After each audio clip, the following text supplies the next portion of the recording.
dokie. I'm not seeing that in the Twitch chat. So this is basically just a test function. Going on a little bit early to test this.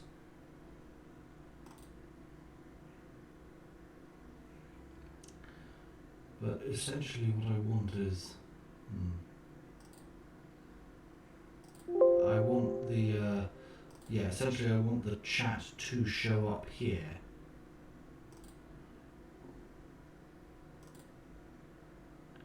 So what's Twitch chat? Chat box.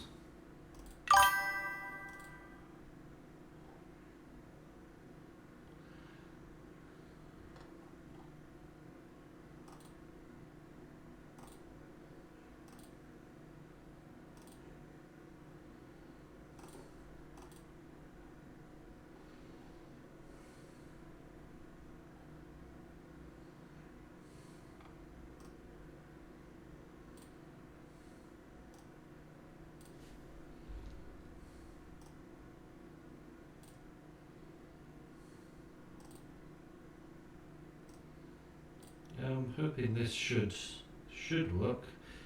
I guess the only way to know for sure is to go check it out. Yeah, that's Vought. As I try to keep a politically eclectic view, it's always good to see what the left is doing. And also, it's so funny seeing them just get mad about this. If you don't know, most people in the UK probably don't know yet. The right has finally stopped saying, imagine if the situation were reversed, and they've just started reversing the situation, and lefties like Vorsh are really cross about it. He's going full dictator, he's going full dictator. Nope, he's just giving you a taste of your own medicine, and frankly couldn't happen to a nicer political movement. So, if I am streaming now, basically I want to be able to see my channel. Does that mean basically I want to be able to see my channel? No, it does my Twitch chat does not show up here. No, it does my Twitch chat does not show up here. No, it does my Twitch chat does not show up here. Okay, no, that's echoey. My Twitch chat.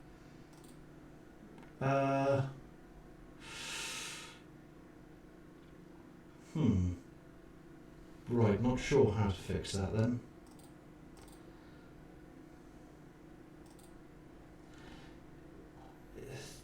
Is it not pointing to the right source? I don't know how to get that to...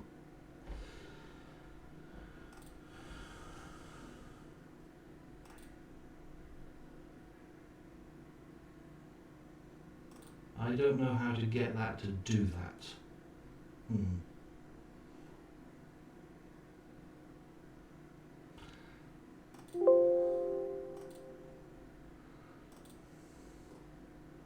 So that's a bit irritating, because I would prefer, especially if I'm going to add this on YouTube, I'd prefer there to be some record of what was in the chat. And I'm not sure how to get that to show up. Chat box. I think this should be it.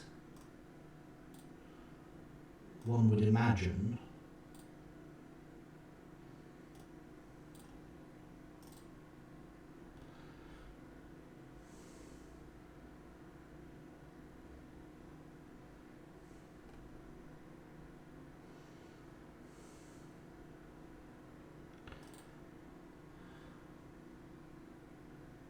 Is it possibly, maybe I need to update, that could be the problem. But yes, as I said, as I'm hoping to have a discussion soon with SperitB. So I've just got a response on a...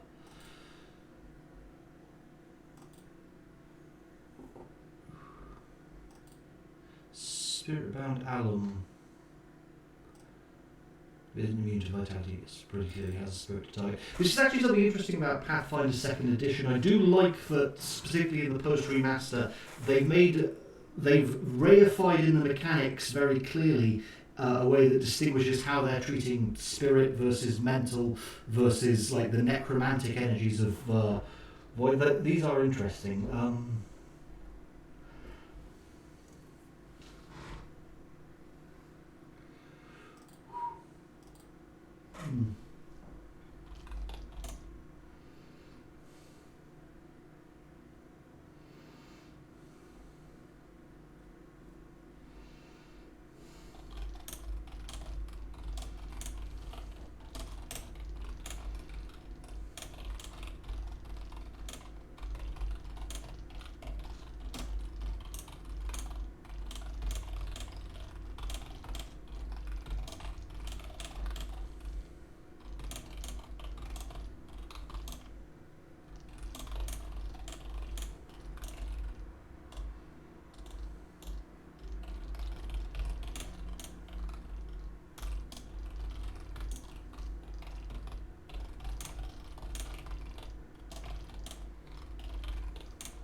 So,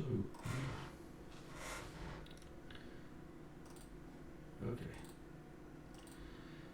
I will just start the video call then. As I'm sorry, I can't seem to set up the chat.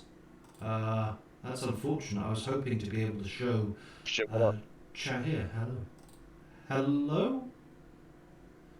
Hello. I'm like right about to finish the Dota match, and then I could. Sure, absolutely. No, I get it. I'm just having technical issues with. I was trying to get. I just post this to Twitch because obviously that's the easiest way to just get a recording that I can then put on YouTube. But I can't seem to figure out how to get the chat to actually be in the window chat box. I think it's possibly because my Streamlabs is out of date. Might be that. Yes, I'll just have to occasionally pop into this to actually see the stream chat if anyone comes to comment. But no, do complete your Dota and then. Yeah, you play Dota at all? I think I might have done ages ago. It was based on World of War. Yeah, it was based on Warcraft, wasn't it? It was specific version of Warcraft 3. I think ages ago back in university I played it for a little while, but not recently, no. Oh yeah, Dota 2 is like a big deal. Yeah. I don't think it's as big as. Do you think it'll get its own adaptation the way League of Legends did? Oh yeah, Dota 2. Oh cool! It's got its own. Oh, that's nice. Yeah, Valve made Dota 2. Oh, I didn't know Valve did. Yeah, they made Dota 2. It's pretty popular.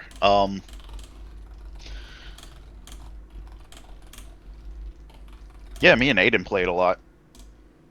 Oh, cool. They do regular updates for it. It's very live service, but No, I meant like an adaptation like Arcane for League of Legends. Dota's Dragon's Blood. Oh, that I've heard of that. I didn't know that was a Dota. Yeah, it's about a Dragon Knight's backstory, kind of. I think Terrorblade's supposed to be the main villain. It got like 4 seasons. Oh, I must check it out somewhere then.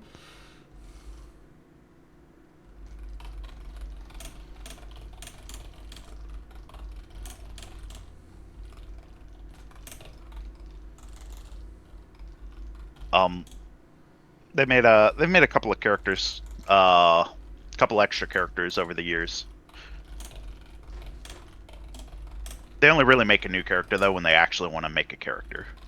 Well, yeah, there's some actual distinct mechanical niche to fill. They're not just making things for the sake of making things. I actually haven't been playing video games as much as I've been playing a lot more tabletop TTRPGs online.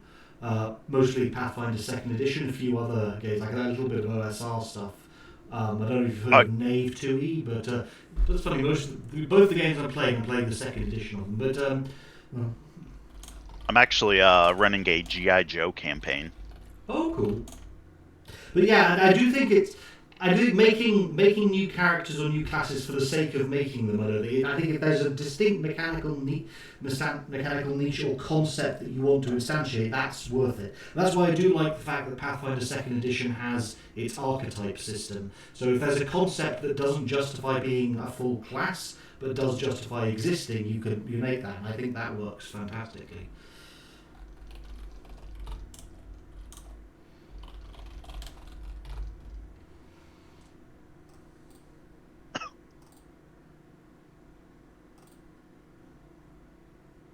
Alright, our draw's got double damage, so we might just win this. Oh, sorry. Got bad. You could have to play that. But no, let me know when you're ready to go.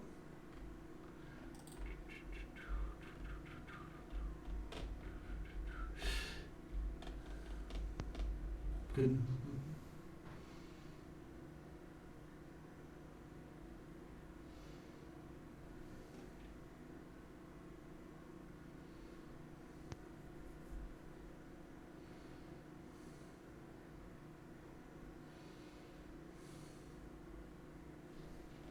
Our draw's stupid, we might not win this one.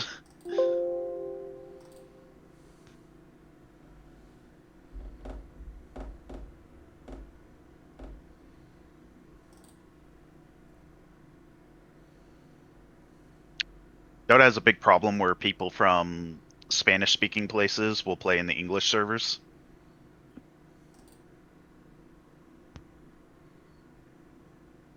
Why is that a problem?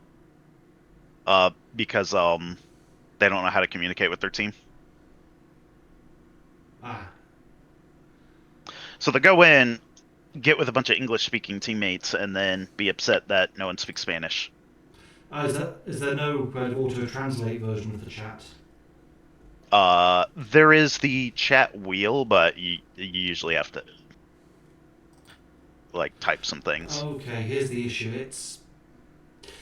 I don't think it can take enabled usernames have been truncated.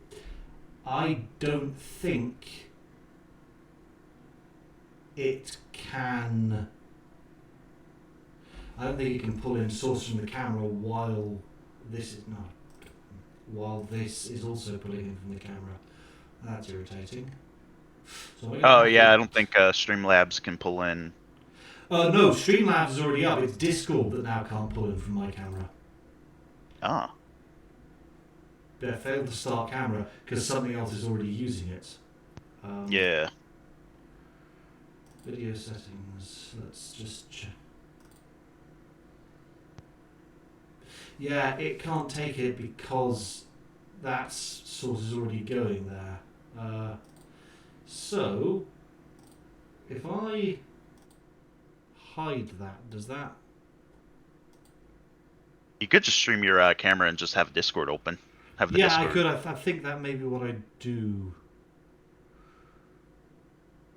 I have my VTuber.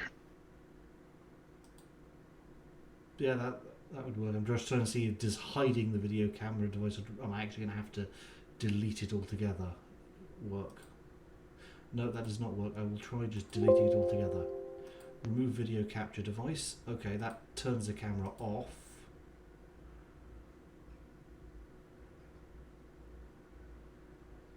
Will that allow Discord to capture me?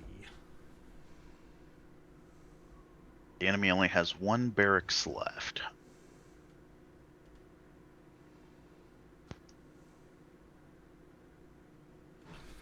Huh.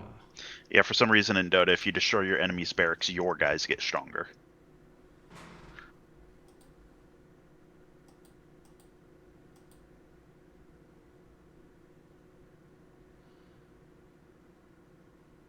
Interesting. A morale effect, I suppose you could justify that as. Yeah. Right, we got Megas. Okay. If this is no longer prioritizing my it should allow it should allow this to work now. That's irritating. If it still can't activate my camera, I don't know.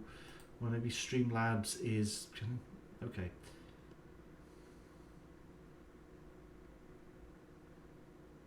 That's irritating. Okay, I'm just going to shut down Discord and try. Yeah, I'm just going to shut Discord down and hopefully restarting it allows it to grab the camera.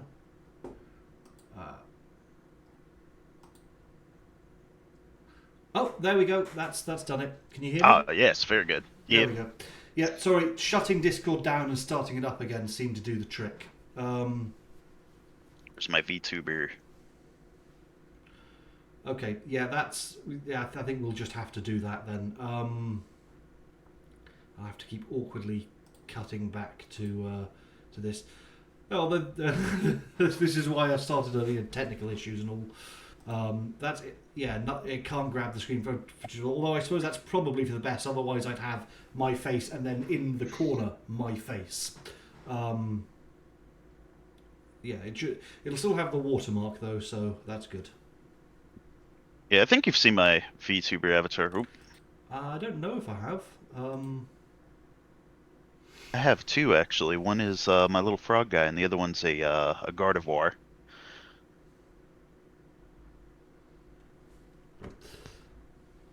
What I may do is just how good is the chat? Yeah, 82%. I may just pull up the chat. Modern problems require modern solutions. I may just pull up Twitch on. I may just pull up my Twitch chat. On my mobile.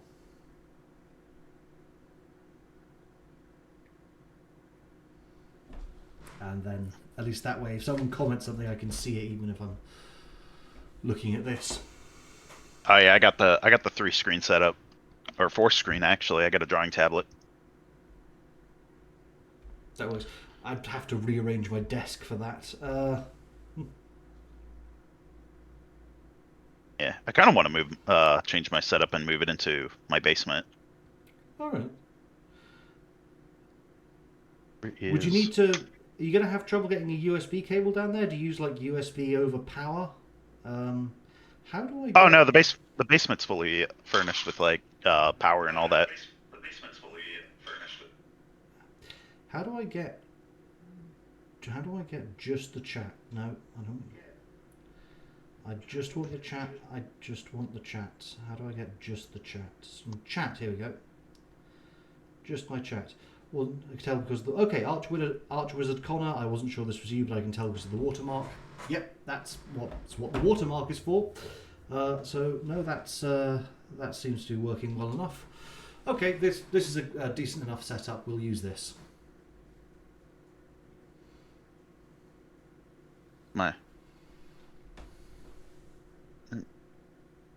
Oh, here we go. Yes. Yes, I can see you now. I've shown my real face on YouTube, but funnily enough, I use the VTuber. And I could just pop out the window so people don't see the rest of my Discord. Brave. Means you don't have to shave before doing these. I think I slightly cut myself shaving. So yeah, I got a beard. I got a beard too. Yeah, I should cut my hair. I should trim. I should give my hair a trim. I've been cutting my own hair for years now, so yeah, I should give myself a trim. I used to do that in the army. I used to just buzz it. Yeah, it's I guess that's to make the helmet fit more easily. Well, the army's just got like really strict standards. Funnily enough, you could actually have it very long on the top of your head. You could have 3 inches on top. It's the beard they don't like because that will break the seal on a gas mask, right? Yeah, our gas masks fit anyways if you have a beard, but they just don't want you to have a beard anymore because they want you to look army. So were you? So what were you? Were you a mortar, artillery, cavalry? Intel. but I was in a cavalry unit. Oh right. My brother Yep. used to ride, used to be into horse riding, horsemanship. He was the Kelso laddie one year. Yeah. The sad thing about a cavalry unit nowadays, though, they don't have horses. Are you aware of what the word cavalry means? Yes.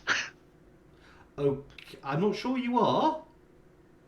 We were called the Cav Scouts, and we just didn't have horses. We just walked. That's infantry. You're thinking of infantry. Oh no, they called themselves the Cav Scouts. They just walked. Budget cuts or something? No, it's more of if we're going to use something mounted, we're just going to use like a motorcycle or something.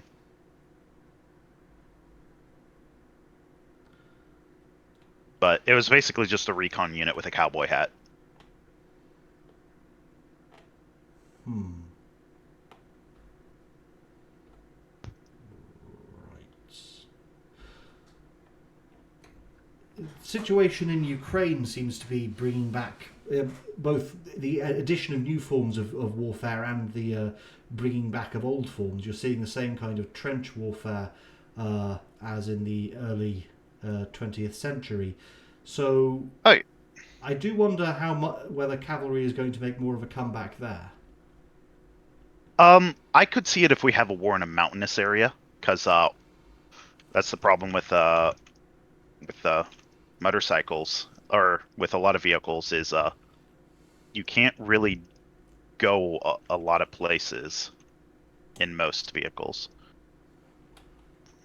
Indeed, that's goats. I think would be better than horses for that. They're very sure-footed. Um, but yes, it's been a while since there's been a proper cavalry charge. I don't think we've had any proper cavalry charges since the 1910s.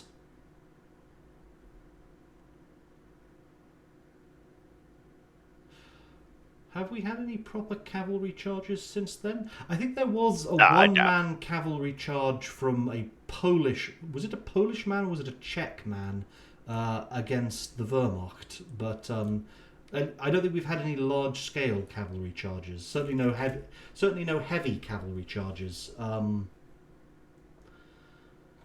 I know there were armoured vehicle charges in the Iraq War, but we haven't had any heavy cavalry charges.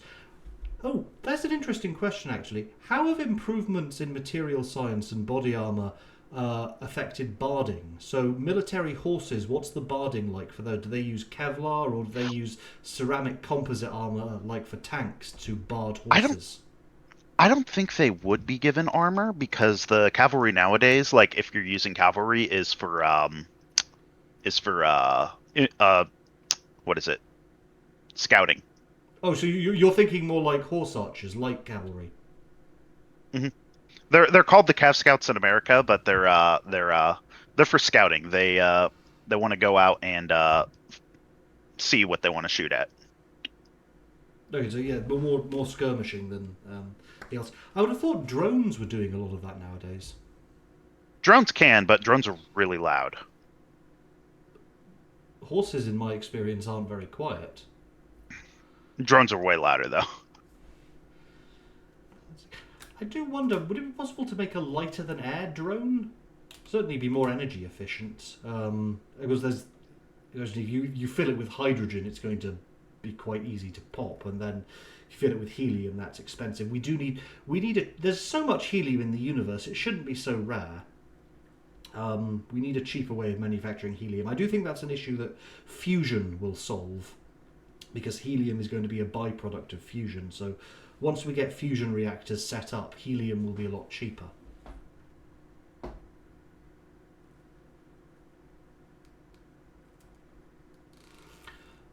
So lighter than air drones might be the next logical step, and they would be a lot quieter.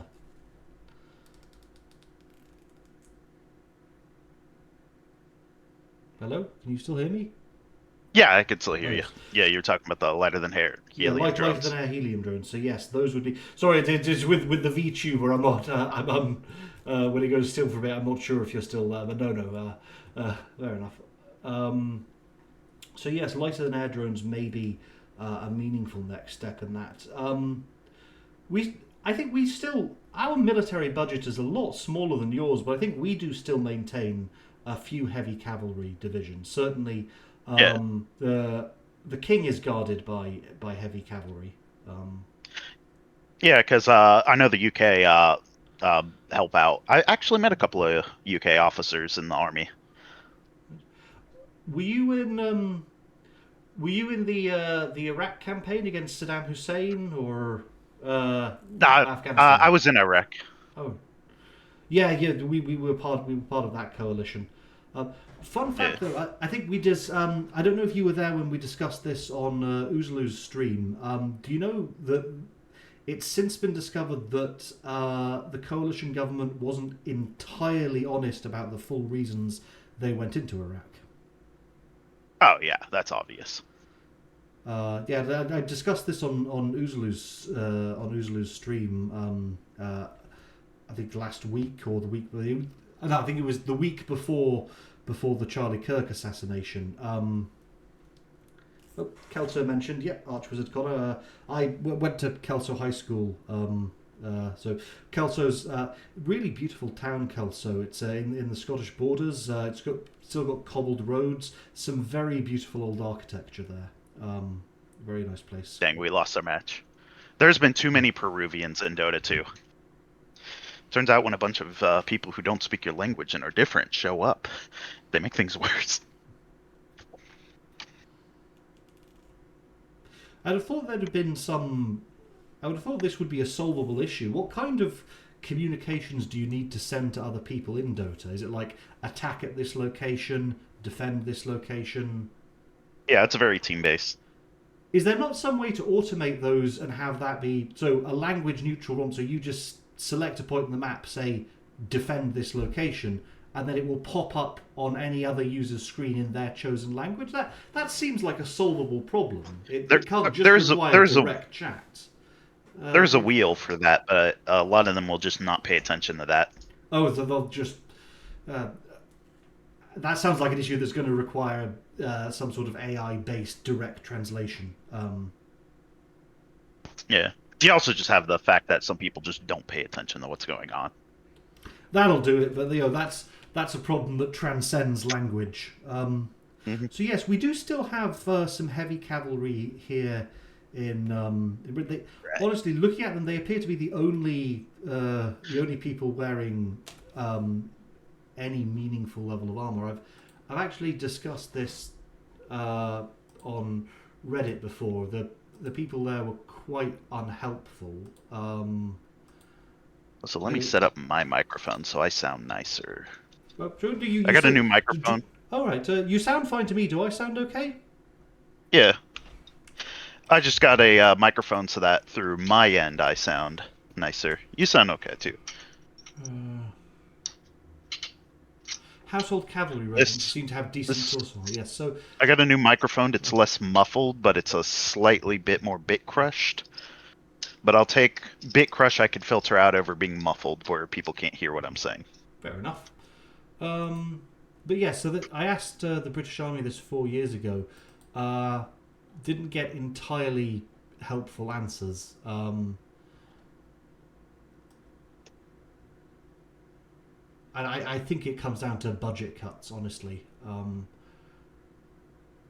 We really need to have better body armor. It's if we aren't armoring our soldiers, it kind of indicates that we don't care enough about them, and that has to cause problems for morale. Plus, yeah, you should see the living conditions.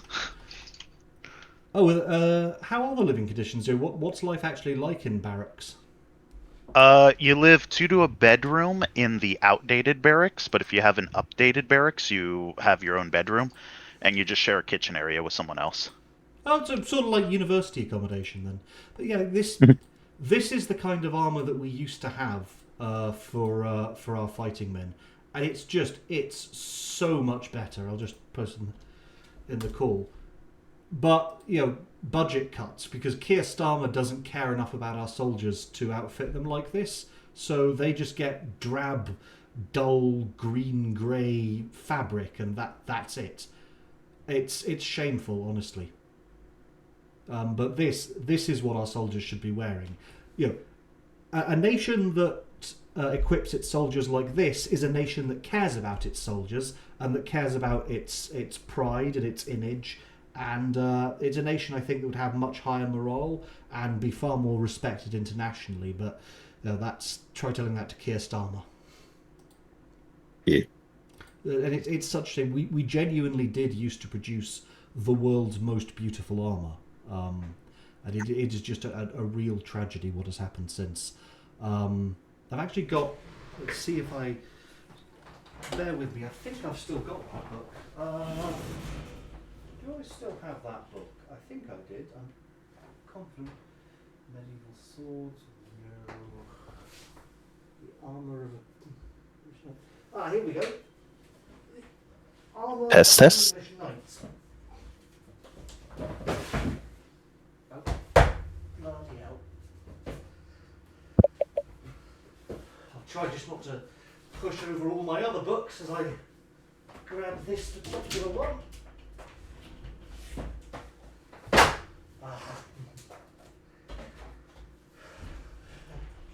Good full sight just at the bottom of the pile. Excuse me.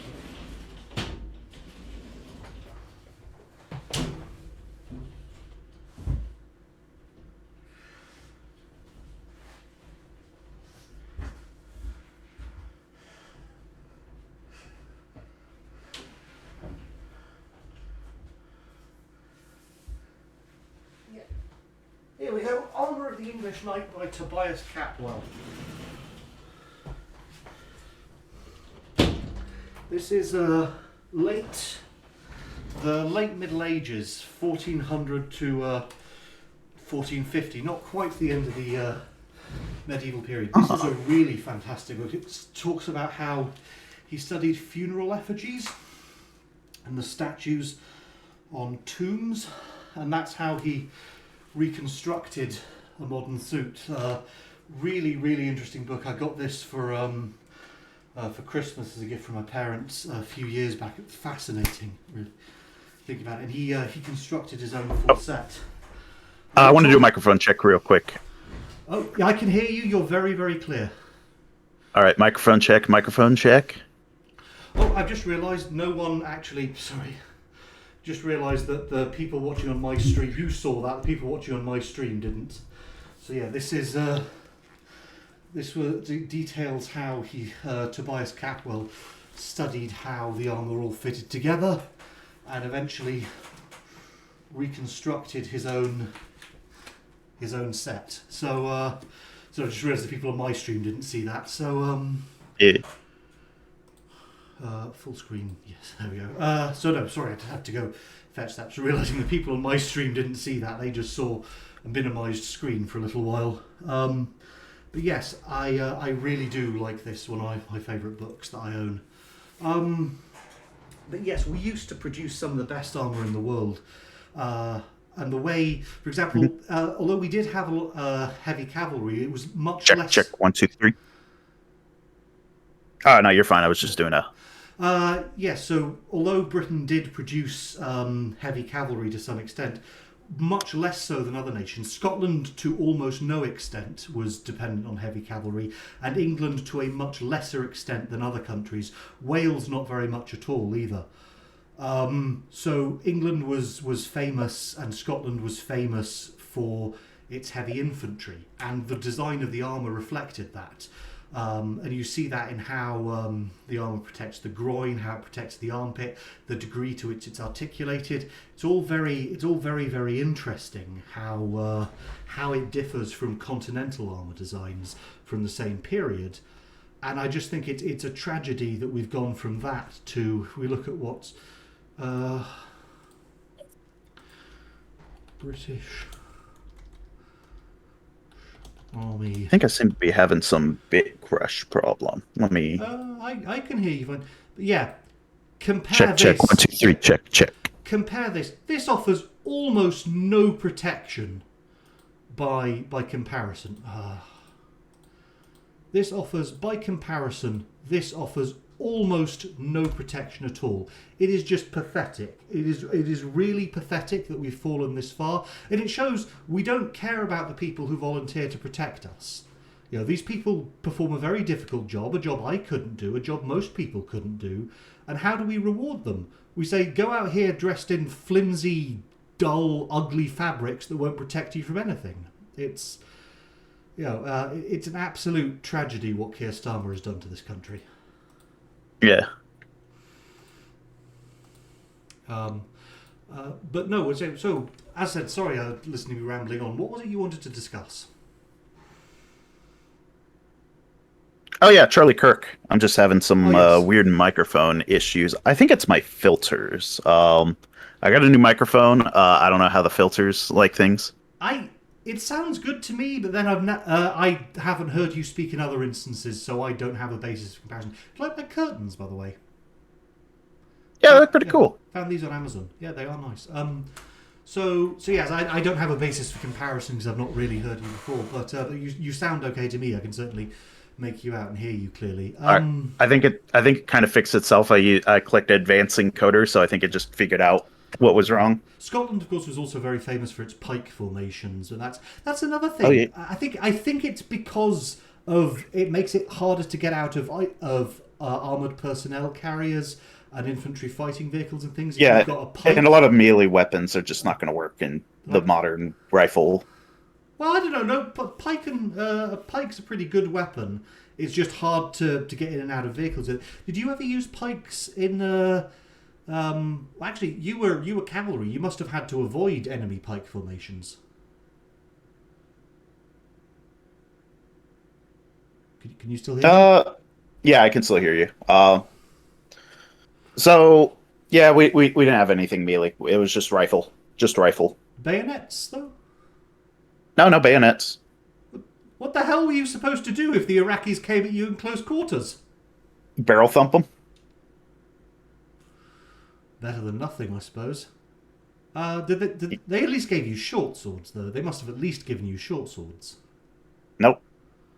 The way we equip soldiers, it's just disgraceful. The way modern NATO countries equip soldiers, it is really disgraceful.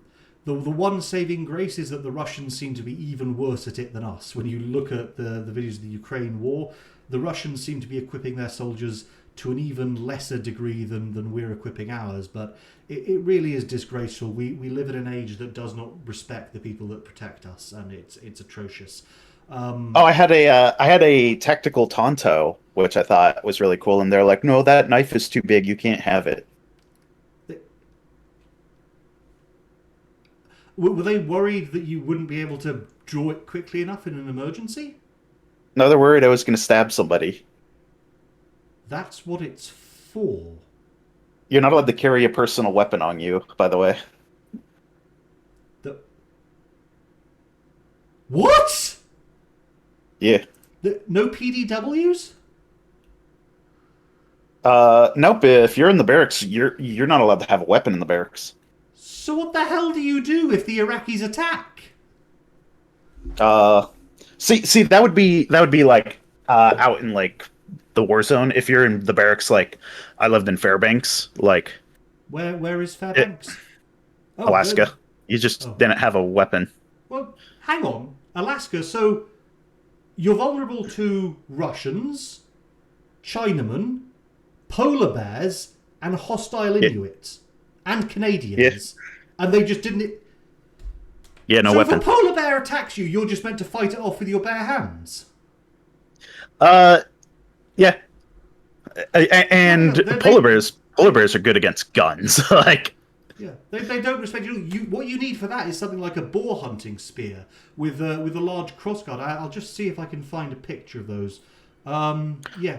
I don't even think a polar bear is going to be scared of that. Those things are pretty mean. Oh yeah, that's why it's not to affect them. Boar hunting. Yeah, the cross section basically stops them from sliding down it. So you jab it out and then hold them at bay. You get 2 or 3 people with these well, for a polar bear, you'd probably need like 5 people. But you can actually hold even a large enemy back because it can't force itself down the pike. Just look at that. So something like this. Did you at least have those on base, like in a box you could get to in an emergency? Are you speaking? I can't hear you. You appear to be muted. You're muted. Yeah, I'm muted. No. Literally, if you wanted to rob somebody, just rob a soldier off duty. We had a soldier killed not that long ago, a drummer, Lee Rigby. Well, I say not that long ago, it was over a decade now, but they just came up to him in the street, hacked him down. Now, of course, he's a drummer. He's not carrying weapons. His job is to maintain the tempo of the march, to make sure that all the men march at a regular speed. Yeah. But did you hear about that, the Lee Rigby murder? It would have been about 10 years ago here. I did not hear about that. Well, maybe more than that. I may be misremembering. When Lee Rigby attack, murder of Lee Rigby. Yeah, okay. So 2013, so 12 years ago. But the murder of Lee Rigby. So yeah, he was a fusilier. So Oh yeah, just like a drummer, like in garrison. Yeah, so he was just on the streets in London near the Royal Artillery Barracks. So he was part of, I believe, the artillery, Royal Regiment of Fusiliers. So he was in the Fusiliers, but he was not himself a Fusilier. He was a drummer. So that was his job. He was he was a drummer. His job was to maintain tempo so that men can march in formation. So he doesn't normally carry weapons. He was probably just set out on some errand by his sergeant, like go buy new drumsticks or something, or maybe part of a fundraiser or a recruiting mission. He was on his way back to the barracks, and a jihadi or a group of jihadis killed him. Yeah, I know a lot of the music people are just kind of a like for show nowadays. They don't have music in battle. Wait, how do you maintain formation and make sure that you march at the right speed? They don't march. But okay, then how do you prevent the faster men from arriving at the front early and then being outnumbered by the enemy lines? Oh, they have stagger. They have a stagger formation now. They jump. They run to a position of cover, and they announce, "Cover me while I move." I got you covered. Right. So it's sort of leapfrogging, as it were. So you cover them, then they cover you, and it's a matter of setting up machine guns and such to provide. Okay, but without drumming, how do you signal? Oh, you literally just yell, "Cover me while I move," and then your buddy behind you says, "I got you covered." And you can hear people over the noise of gunfire and screams and things? I would have thought you would have needed drummers for that. So, a shootout is surprisingly not that loud. You hear a couple of loud pops before it gets really quiet. Even with machine gun fire going on? So with machine gun fire, yeah, but there's not going to be like ridiculous amounts of machine gun fire as like you would see in World War II. Like more modern warfare is a lot more sparse shootouts rather than big battles. Isn't that how you cover someone? If essentially you would provide suppression fire with something that fires really quickly to force the enemy into cover and allow your people to move, and then when they reach cover, they set up their tripods and get out their automatic weapons and cover you while you move. Is that not how the kind of leapfrog moves? Kind of, but you're not like spraying down the enemies with like a 249 nowadays. And you also got to think we've been fighting, what is it? Not near peer, but asymmetric? Cell-based. Asymmetric forces and cell-based forces. So you're not going up against a huge army. You're going up against like a group of all forces cell-based? I mean, except viruses. Viruses don't have cells. No. So there's conventional and unconventional. Oh, I was in terrorist cells. Yeah. Oh, yeah. Oh, fair enough. We've been fighting unconventional for 20 years now. We haven't fought conventional since World War II. Korea was conventional, wasn't it? Their tactics were unconventional warfare. You're not going to fight a conventional war in Korea because you are going through thick jungles unless you level an entire forest. You're thinking of Vietnam. Yeah, both of them have a similar climate setup. Now, if we were going up against North Korea now, it'd be conventional because they're a lot more built up. But otherwise, it was a lot of guerrilla warfare tactics. Huh. I never really And thought of Korea as being jungle terrain. In yeah, fact, they're very jungle mountainous. I K-pop demon. K-pop demon. I've just no. I saw a film about Korea recently. I didn't see any jungles there. K-pop demons. K-pop demons. No, there's no jungles in.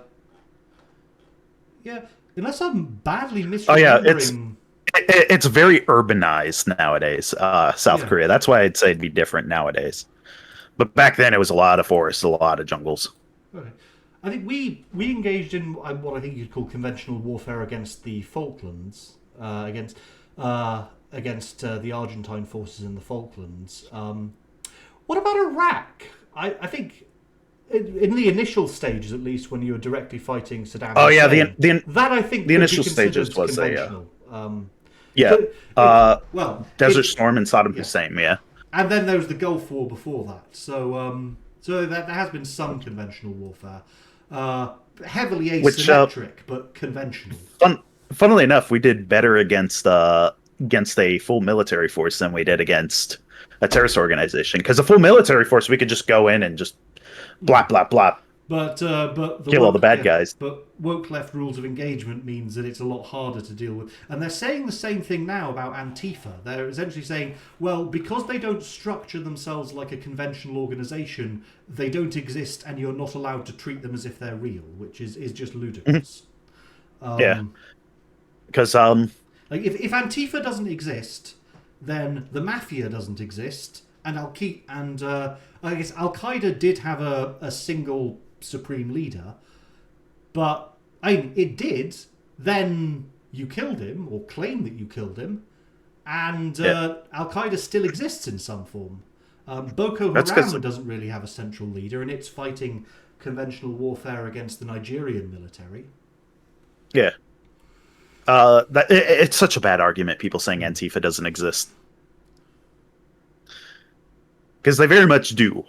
They're just decentralized. Yeah, it's like, well, Antifa's an idea. Yeah, America is an idea. NATO is an idea.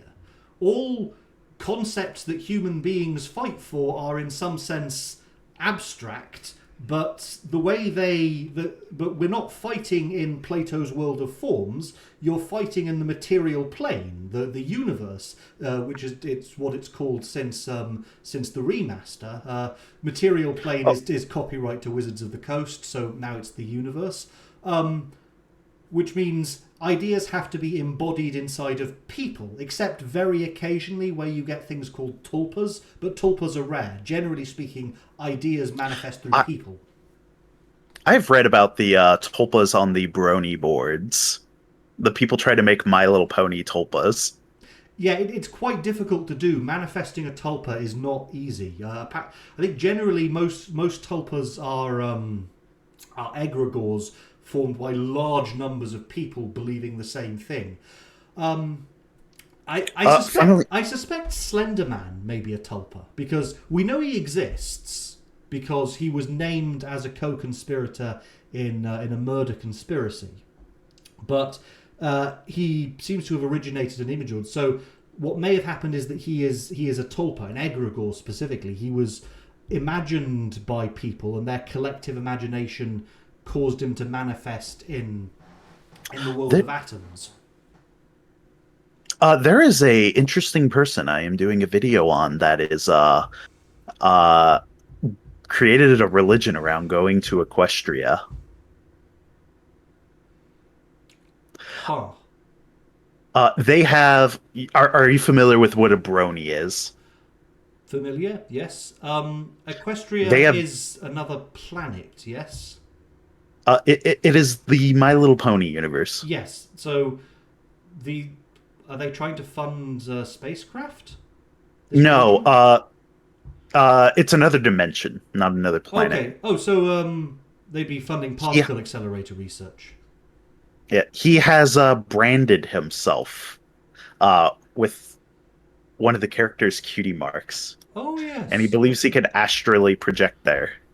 Okay, so he's not trying to physically move there, more project his consciousness. Okay, that's perhaps somewhat more reasonable. There are, I believe, techniques to do, although there are risks to doing that. I do know in the show there is a portal to the human world, but it's not really our human world.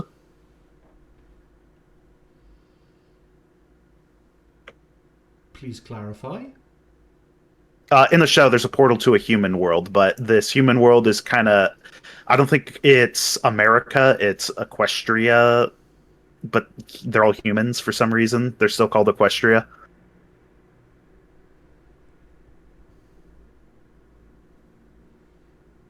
Are you sure? Are you sure you're not thinking of Estonia? You may have misheard it. Estonia is. Or no, wait, they called it Cancerlot. Cancelot? But yeah, but it's very close to America or the UK in culture. Oh, but you wanted to talk about Charlie Kirk? Oh yes, Charlie Kirk. Yes, before we get off topic.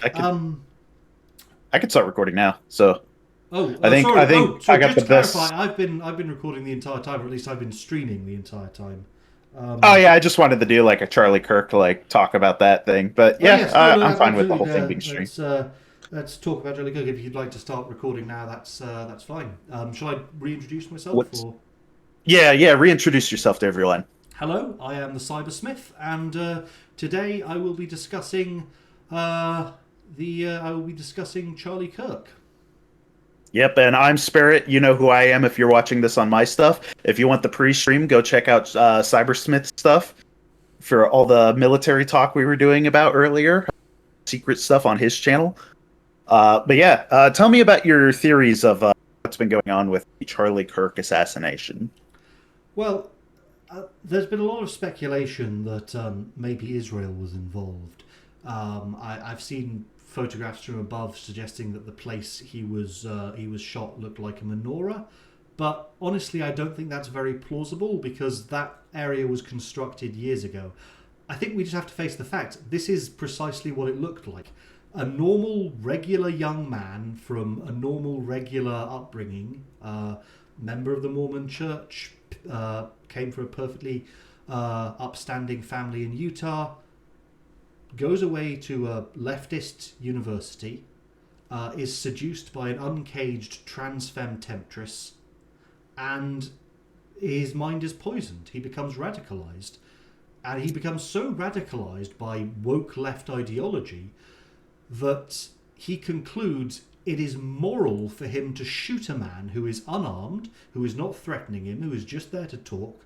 And so he steals his grandfather's prized rifle. He lies in wait on a roof. He possibly conspires with Confederates to create distractions in the crowd.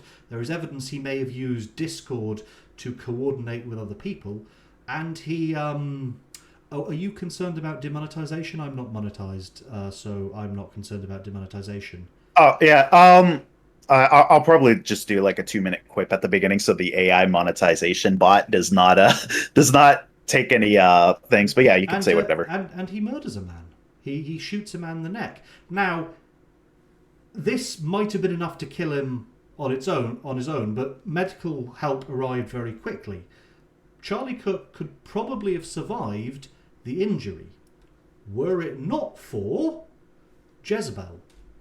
A few days before his death, Jezebel hired witches to curse him, and I believe they used the blood spray curse, which is available to witches who have arcane or occult patrons. But here's the thing: has a range of 30 feet, has a 1-minute duration. They must have been in the crowd. There had to be coordination if they did in fact use the blood spray curse. Now, I've seen some medical analysis that suggests it's possible that the bullet would have killed him without this, so we don't know for certain, but the witches claim they did it. But the thing is, because it's got just a 1-minute duration, you'd have to time it. I suspect what they did was they waited until the word transgender was mentioned. We curse him when he says transgender, then the shooter kills him. He's got a 1-minute window to kill him before the curse wears off, assuming he fails his save. And that does, by all accounts, appear to be what happened. And people unaware of the terminology you're using, where does this come from? Bullets? Like people who are less, huh? No, the yeah. blood. Sorry. I think I can get the link up here. I should pop that in. Actually, I'll just pop it in my chat. Yeah, I'll pop the link in your chat too. So, blood spray curse. Here we go. I will pop that there, and I will also pop it in my chat. There we go. So there you could post that in your chat if you want.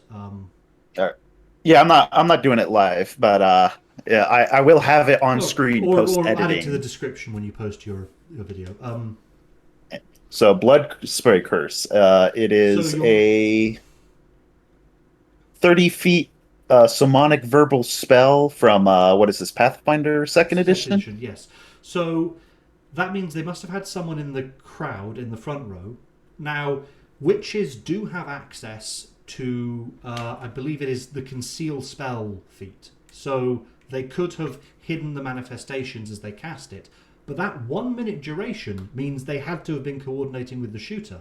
It just wouldn't have worked otherwise. Now, maybe I'm wrong about which curse they used specifically, but they did specify that it was a curse they used. There aren't that many curses I'm aware of that cause bleed damage.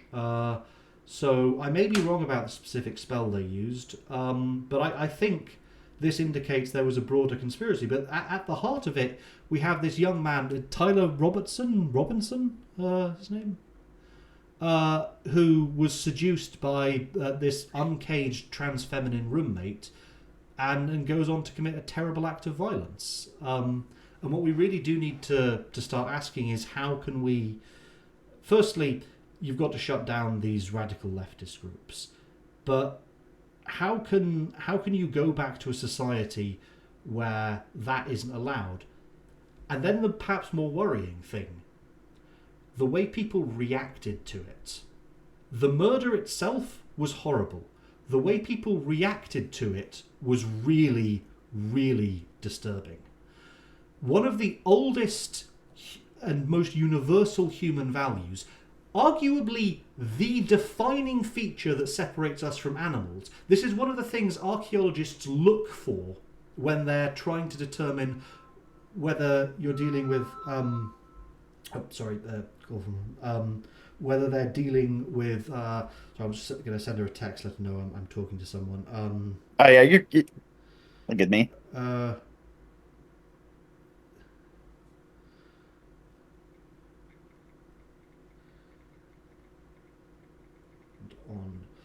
Online. Sorry, I'm talking to a friend online. Yeah, so where was I? Sorry, lost my train of thought. Sorry, my mother just called. So I'm just letting her know that I'm talking to a friend. But yes, I think she sent me a voicemail. So yes, this act of violence was responded to in a horrific way, and the reason it's horrific is that respect for the dead is one of the oldest human values that we know to be universal. It's much older than respect for life, actually. It's one of the things that archaeologists look for in early human settlements. It's perhaps the defining thing that indicates when we became civilized. Older than agriculture, we found settled temples and burial rites that are much older than agriculture. Göbekli Tepe, I believe, was, in addition to being a temple, a burial site. People were buried there, and they were buried with reverence and with respect. Even Neanderthals buried the dead. They had their funeral rituals for the dead. The idea of never speaking ill of the dead, of respecting the dead, is something that goes back to every culture we know of. It was mentioned in the Iliad. It was core to Antigone. In all the old Greco-Roman morality plays mentioned this. This was a cardinal virtue. And the fact that our society seems to have forgotten that is very, very disturbing. Yeah, and especially when Charlie Kirk, like the more I read about him, like everybody says, he's your boomer, like Trump Well, yes, this uncle. man was not at all a radical. If he's a I radical, then there is no such thing as a moderate right winger. There just isn't. he would be like we're all in cabal. He would probably be the guy less radical. He'd probably be on the lower end of the right in Absolutely. cabal. Absolutely. I mean, I'm on the lower end of the right in Cabal. I'm certainly on a number of issues like the death penalty and transgenderism. I'm relatively moderate. And me personally, I'm very libertarian. I think a lot of governments, unless they're like trying to trade with each other, just should just kind of like leave themselves alone. Like trade is good, but like trying to like have military boots in other countries, it's just nah. Well, there is an argument. War does promote the development of technology. If it hadn't been for the Napoleonic Wars, we wouldn't have canned goods. If it hadn't been for the First World War, we wouldn't have cosmetic surgery. So war That is does true. do. War also inspires a great deal of art. Again, we just mentioned the Iliad. We wouldn't have that without the Trojan War. No First World War means no Lord of the Rings. The Romance of the Three Kingdoms is considered one of the greatest examples of Chinese literature. That wouldn't exist without a war. That is true, but I don't think the 20-year-long forever wars are doing the same effects as a world Well, war. the Hundred Years' War inspired Henry V, considered one of Shakespeare's finest plays, and it lasted, well, actually more than 100 years. I'm talking Um, like milling about in like Iraq for like 24 years now. that's not very long by historical standard. You've heard of the That's 30 true. years. You've heard of the 30 Years' War. That was fucking brutal. Like that was That's really bad, and that was I think the 1500s or 1600s. 1500s. Who's that between? That was between well, various German states, but functionally speaking, it was along Protestant Catholic lines. Oh, okay. So that was the early wars that decided, and you can still see the impact today. Which parts of Germany are Catholic and which parts are Protestant still more or less lines up with who won what battles in the 30 Years' War. Okay, I just pulled it up. I didn't know anything about this. So it's 30 years, 154 days. Uh, anti-Habsburg, pro-Habsburg. That was definitely part of it as well. But this went far more brutally than dynastic conflicts had previously gone, because now that it involved religion, it was everyone getting involved, not just the nobility. Oh yeah, total military civilian deaths was 4.5 to 8 million. That is crazy numbers for back then in Europe. Indeed. So yes, the Charlie Kirk is just absolutely tragic, and I don't think the left wingers expected this level of blowback, but that just proves they were incredibly naive. You can't say let's have a return to the status quo of free speech, because what is the principle of free speech designed to prevent? It is designed to it's designed to prevent exactly this. Once you've gotten to the stage of killing the person who's trying to debate you, we can't return to the baseline of free speech. You've already crossed the line that free speech was intended to prevent you from crossing. The thing that was meant to not happen has already happened. I think also they definitely think that the ball was still in their court when they're probably losing the midterms. Trump is president.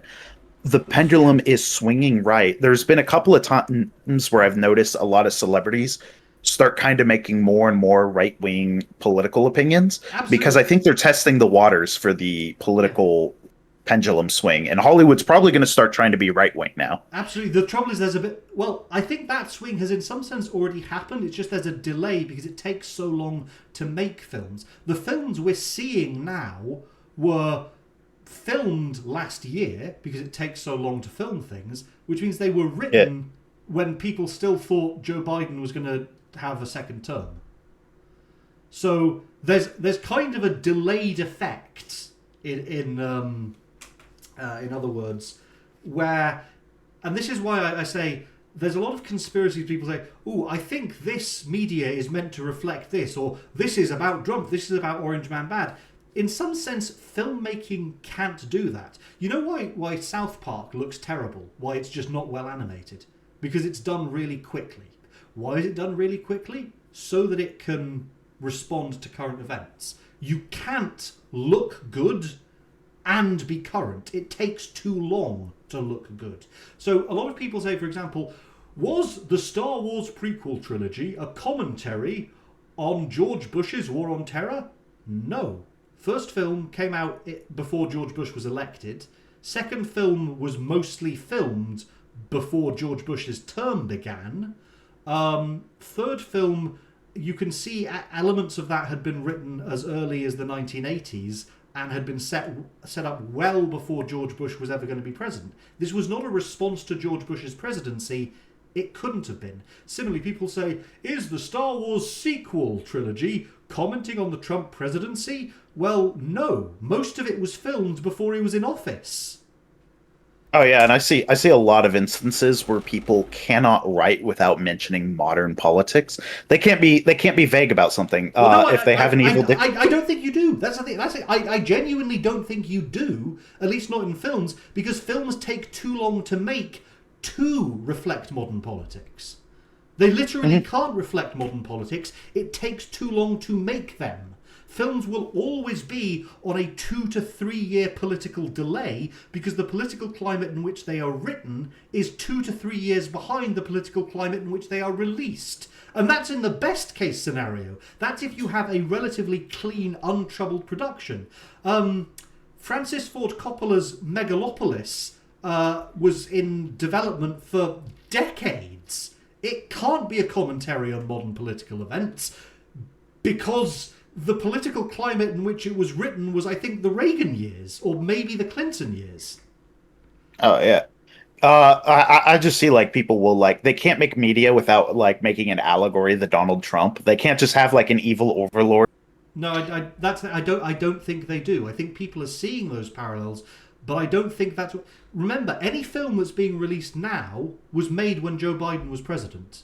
Best case scenario. Donald Trump hasn't been president long enough for a full feature-length Hollywood film to be produced. He was only inaugurated in January. It literally hasn't been long enough to make a film about it. He was president before Joe Biden. He had one term before him. Yeah, and that was back in 2016. That was 5 years ago. So any films you're seeing released this year were made under the Biden presidency. They were made before the announcement that Kamala Harris would be taking over. The films you are seeing are not a response to Donald Trump's presidency. They can't be. It takes too long to make a film. People are just reading their political interpretations into it. That makes sense. I think I remember I saw a movie, The Purge, one of the Purge movies. They assumed Hillary Clinton was going to win the presidency, and they had a Hillary Clinton-like president. Oh yeah, the Purge election year. Yeah. Oh, that was you got to win Florida. That aged badly, or maybe it aged so badly. Do you think something like a purge might help the current political climate? A lot of, in theory, it sounds good, but I think too much damage to infrastructure would take too long to rebuild. There is that. Because you're going to have buildings that take longer than a year burning down every year. How are you going to... If there's no firefighters for, 12 hours in, New York City, the city's just going to be done. Yep, no, that's and as much as I rag on New York City, having an entire city burned down is not a good thing. Well, Rome burned a couple of times. London burned a couple of times. Maybe it's like a forest. You just need an occasional cleansing fire. just burn down New York City. Well, worth a try. You know what? Let them cook. Can we burn down L.A.? I mean, if Zoran Mamdani gets in, there's got to be at least an argument for it. Burning down London. Burning down New York City. I mean, London's burned before. Great Fire of London. Oh, yeah. For the record, I do not advocate burning down entire cities. Oh no, I'm not saying legal. I'm not saying you should go out and commit arson. I'm saying this is something that just naturally will happen, and maybe the solution is to let it take its course. Yeah. I mean, like, I don't think we've had I think the last crazy entire city going down in America would be Hurricane Katrina. Hurricane Sandy caused a lot of trouble, didn't it? I remember seeing that in the news. I think that was a big factor in why Obama won over Romney. At least it looked like that from Britain. He had the opportunity to get out and do things because he was the incumbent president. And the disaster kind of gave him an excuse to be seen doing things that Romney, because he wasn't the incumbent, couldn't match up to. Yeah, and when you have a big natural disaster, it does really bring the country together. It happened with 9/11, and happened with Hurricane Katrina. Everybody just kind of is like, oh no, this bad thing happened to us. We all got to work together and help the people out. And I think Charlie Kirk's death has done that for the right. It has been a unifying factor on the right. Yeah. Partly because people realise you can't let the left win again. If they do, you'll all be dead or in prison. They tried to lock up Donald Trump. They tried to bankrupt Alex Jones. They tried to bankrupt Elon Musk. Oh, they did bankrupt Alex Jones. That was a big thing about that. Yeah, I think some of the quarters were then put on hold after Donald Trump won. Donald Trump winning is the reason Alex Jones isn't living in a hovel somewhere. Similarly, Elon Musk, they wanted to basically shut his businesses down. They wouldn't let him enforce non-compete clauses. They wouldn't let him hire wet work specialists. They were regulating his space X industry out of existence for nonsense environmental reasons. They were basically trying to make it impossible for him to do business. And that's why, he had his issues with the budget and all that. But he's going to support J.D. Vance, I think, because if J.D. Vance doesn't win, he's toast. And the same is true for Tucker Carlson, because plenty on the left want him dead. They want him dead, I think, more than they wanted Charlie Kirk dead. Yeah, because Charlie Kirk was just out of nowhere, too. He was just a regular politician guy, and somebody decided to go after him. And I think what's really, really hurting even the more moderate left, the more regular left wing, your Democrat uncle types, is just the people gloating. So even absolutely, that's what more people on the fence are like, I cannot deal with I've the seen people a lot gloating. of moderates, of sane moderate left to say, well, I can't be part of this. I can't be part of something. But I've also seen a lot of people who I thought were sane moderates say, oh no, it's good that he's dead. Well, no, you people are fucking ghouls. There's something wrong with you. This is, even way back in the Iliad, remember, respect for the dead is older than respect for the living. Achilles was celebrated, praised in the Iliad as the most violent man alive. His ability to take life, his ability to kill, was lauded. What is the moment, though, where he loses his honour? It is when he fails to give Hector, after having killed him, rightfully. The narrative does not challenge the right of Achilles to kill Hector. It is when he refuses to show the dead Hector the respect of proper funeral rituals. That is the act that dishonours Achilles, and from which he only redeems himself by relenting and allowing, at no tactical advantage to himself, Hector to be properly laid to rest. Note, and this is very important, Achilles is not condemned for the lives he takes. He is condemned for his failure to show respect to the dead. Even his enemies, especially his enemies. This is the cardinal human value. This is what makes us civilized. It is respect for the dead. And the left has completely abandoned that ideal. Yeah, I see it all over Twitter. I see it, Blue Sky's even worse. You see, actually, can I share while I'm... Okay, I'm doing Screenlabs So I'm going to. Okay, can I just share my entire screen? Share screen.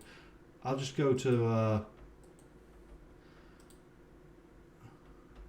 Blue Sky. Some of the things on Blue Sky are just crazy. Some of the things that I've seen. People saying the most horrible things about Charlie Kirk. I've been in extensive debates. I've talked to people about transgenderism. I've talked to people about the leftist assassinations, but the things they've said about Charlie Kirk are just absolutely horrible. They are give me the Charlie Kirk. Yeah, this is despicable. These things, mocking a man who was shot dead in front of his kids. There is something ghoulish about these people. This is the other thing. This bothers me because I've seen this on Tumblr too. And I think that behavior has just been normalized. They've just been allowed to act that way amongst their own community. Well, Charlie Kirk supported the Second Amendment, so you can't really complain that he was shot dead now, can you? He was shot dead with a Woodstock hunting rifle. No one's going to ban those in a rural state like Utah. He borrowed it from his grandfather without his grandfather's consent. There's no possible legislation that's going to lock those up. So the argument that Charlie Kirk said some amount of gun deaths were acceptable to the Second Amendment, irrelevant. You were never going to ban the weapon that was used to kill him. It's completely meaningless. Unless there's some people who are like, oh, all weapons should be banned, but those people are extremely delusional. In a rural state like Utah, people are going to need those just for basic hunting and crop maintenance. You're not going to be able to ban hunting. Yeah, boars, wild hogs. Boars will snatch up your child in your backyard. Like they're scary. And you've still got, I think, Red Indian tribes there who people would need to protect themselves from. You realistically can't ban hunting rifles. So that was never going to be banned. Are there still Red Indians in Utah? Sorry, Native Americans.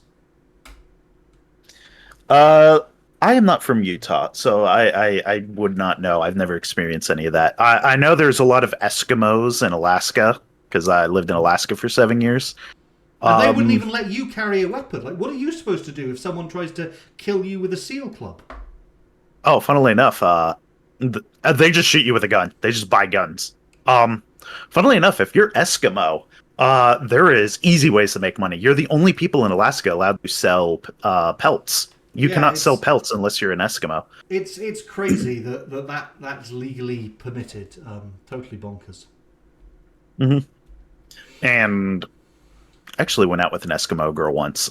She was a little nutty. All she talked about was marijuana. Yes. I think there's an issue with these substances. They lower inhibitions, but we have inhibitions for a reason, and some of our inhibitions keep us protected from the psychic plane. They shield us from that collective mental energy field that Jung referred to as the collective unconscious, because there are predatory creatures there. Some call them demons, some call them devils. If you see, have you ever seen possessed people?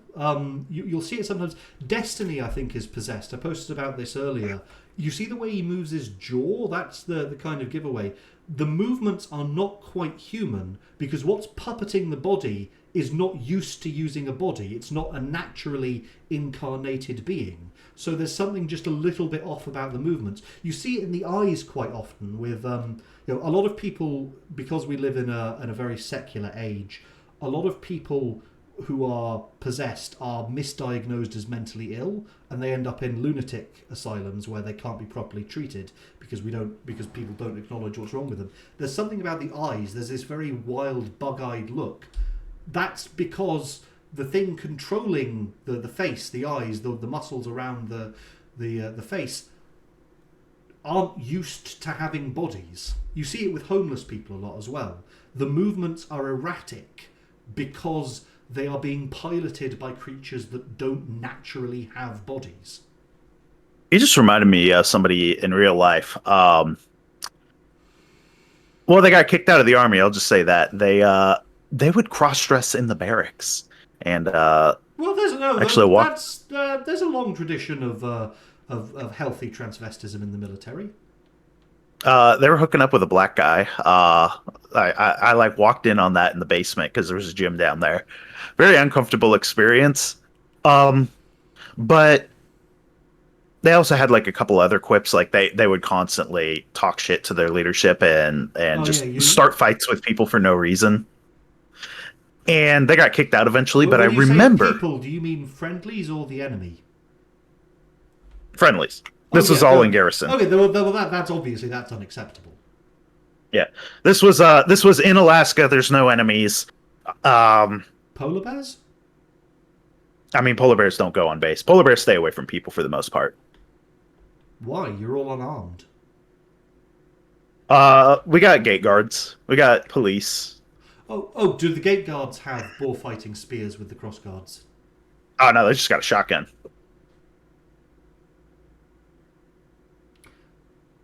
10 gauge?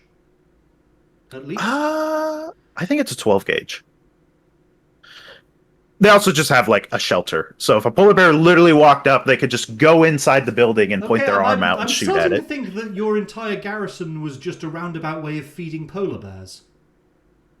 No, only one guy got bit by a bear, and it was a black bear. A lost black bear, I assume? Quite far north. So it was going through people's bags. Yeah, we have black bears in Alaska. We have black bears, brown bears, and polar bears. But it was going through people's bags trying to get food. And we think it was trying to like open up a bunch of random bags, and it wound up getting to the guy's sleeping bag. And when it tried to open it up, it like bit him by accident. Because when the guy screamed, the black bear freaked out and ran away. You said it was going through your bag. I think that may have just been an enemy intelligence officer.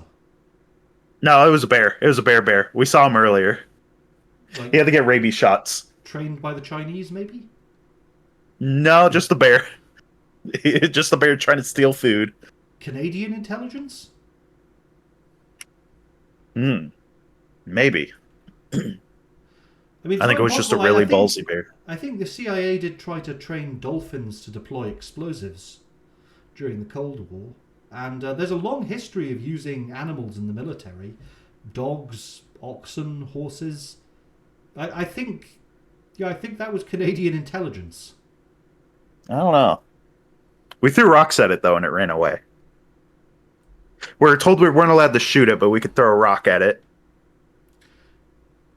You're not allowed to shoot Canadian intelligence if they sneak onto your base? How restrictive were your rules of engagement?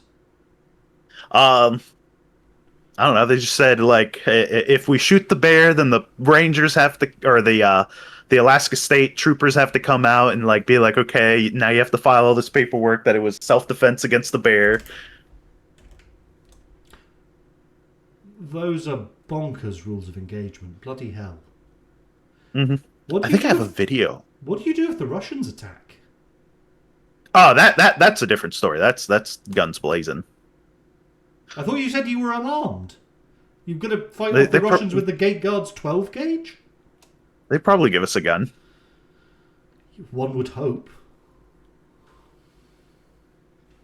So you never got raided in the night by Russian commandos? No. Alaska, nothing really happens in Alaska. Alaska's boring. You're not that far from parts of Russia, though. No, we're closer to Canada. Oh, yeah. Well, it depends on which part of Alaska you're in, I suppose. So yeah, we were right. Were you on the Pacific coast or the other side? No, we were like close to the Canadian border. Oh, right. So yeah, fairly inland. Yeah, when I moved, I was actually contemplating driving through Canada, but it was going to be 5 days of driving. That's a lot. So I decided not to. So, we talked about cavalry earlier. For your viewers, that'll be in the pre-stream. Did you ever get raided by Canadian mounted troops? I know they use light cavalry extensively. No, we're friendly with Canada. We're not getting attacked by Canada. I know that there's tensions there because Donald Trump is trying to annex them, and there's the Quebec separatists. Did you ever have to deal with Quebec separatists? No, because Alaska is like on the other side of Canada from Quebec. They're not gonna be going after Alaska. They're gonna be going after New York. Fair enough. Oh yeah, but most of Canada's population is like clustered in the south. It's quite strange. It's mostly empty. Yeah, that's because everything north is just too cold to really do anything. And barely anybody even lives in Alaska. It's got some of the largest cities, though. True, it's got Anchorage and Juneau. Yeah, I believe by total square area, the largest city in the USA is in Alaska. Oh, I didn't know that. Yeah, if I'll just look up largest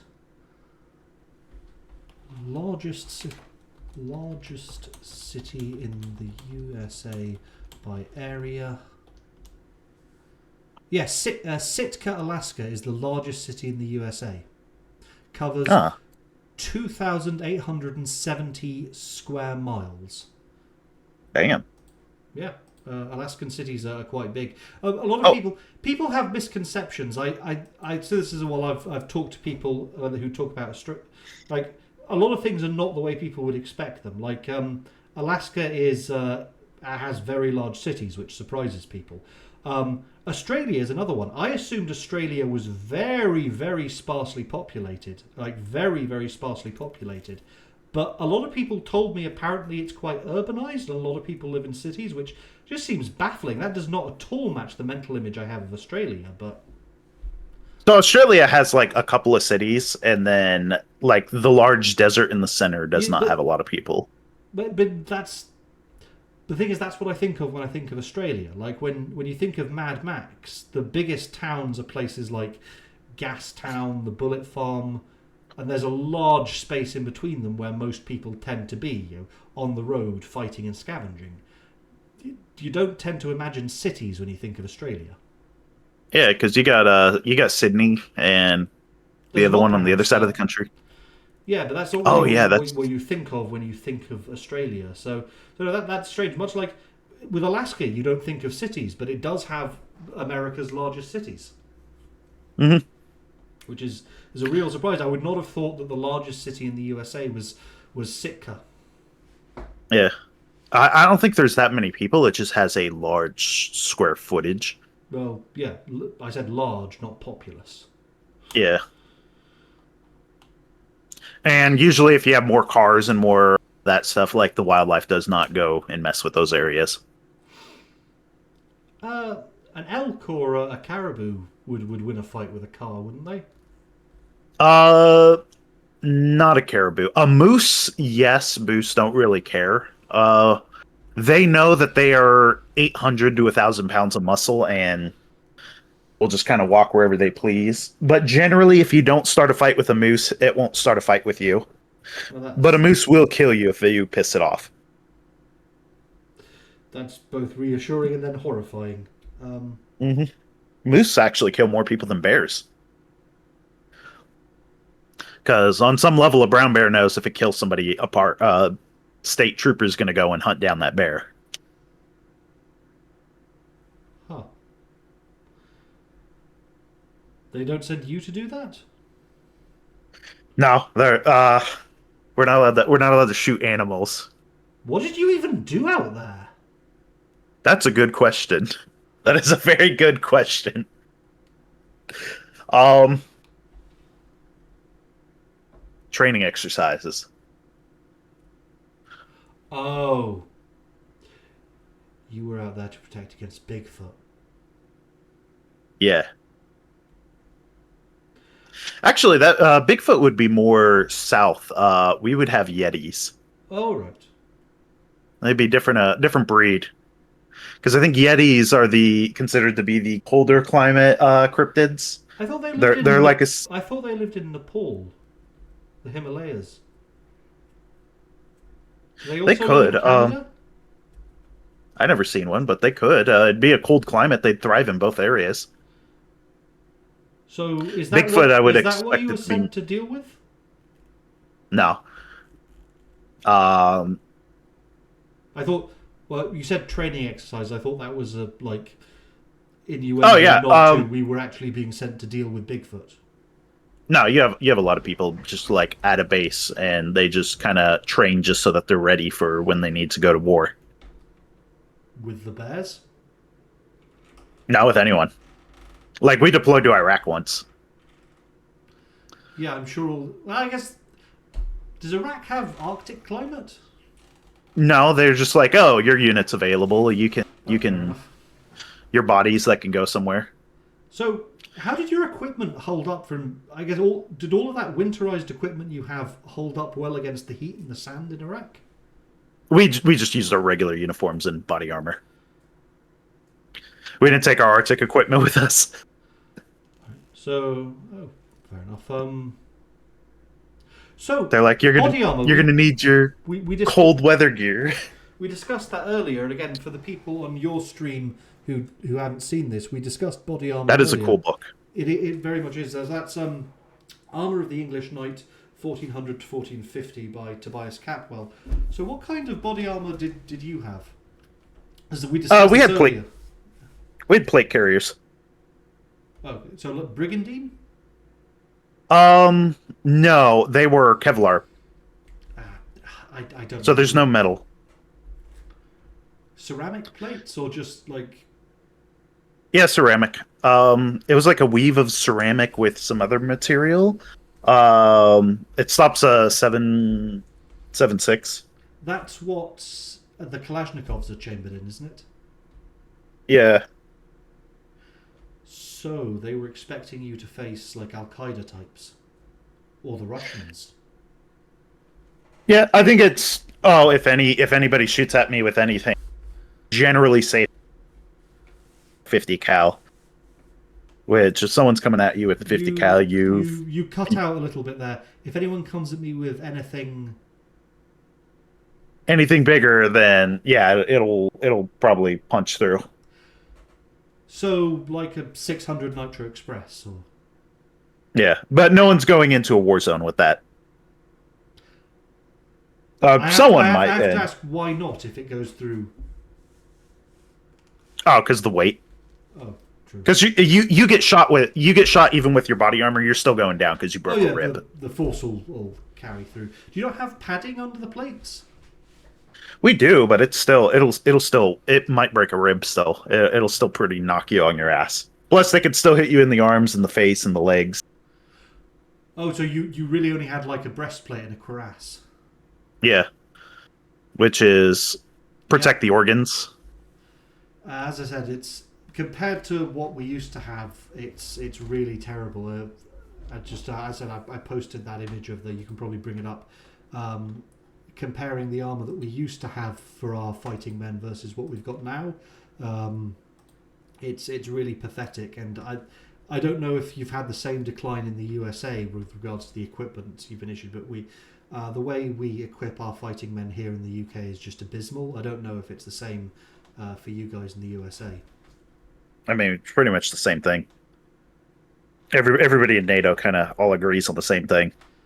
Well, that makes sense for interoperability. It's just that the same thing should, because it's drab and it's ugly. This thing you've sent me, we should be ashamed of that's what we expect the people who protect us to wear. We should be ashamed that's it. We used to have. So what would be your optimal military setup?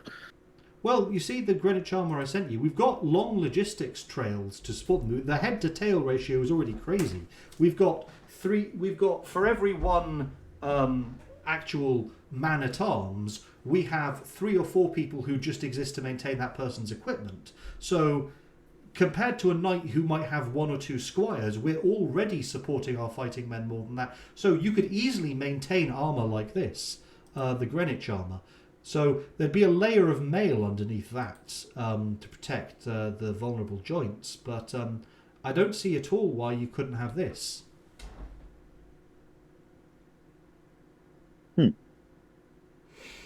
So what would be your preferred like loadout? Like you are a soldier, this is what you are getting for war. Okay, well, that's really going to depend on what is the terrain, what is the objective. For example, the equipment you use if you're going to be rescuing hostages from insurgents is necessarily going to be different if you're expecting to hit a hard target.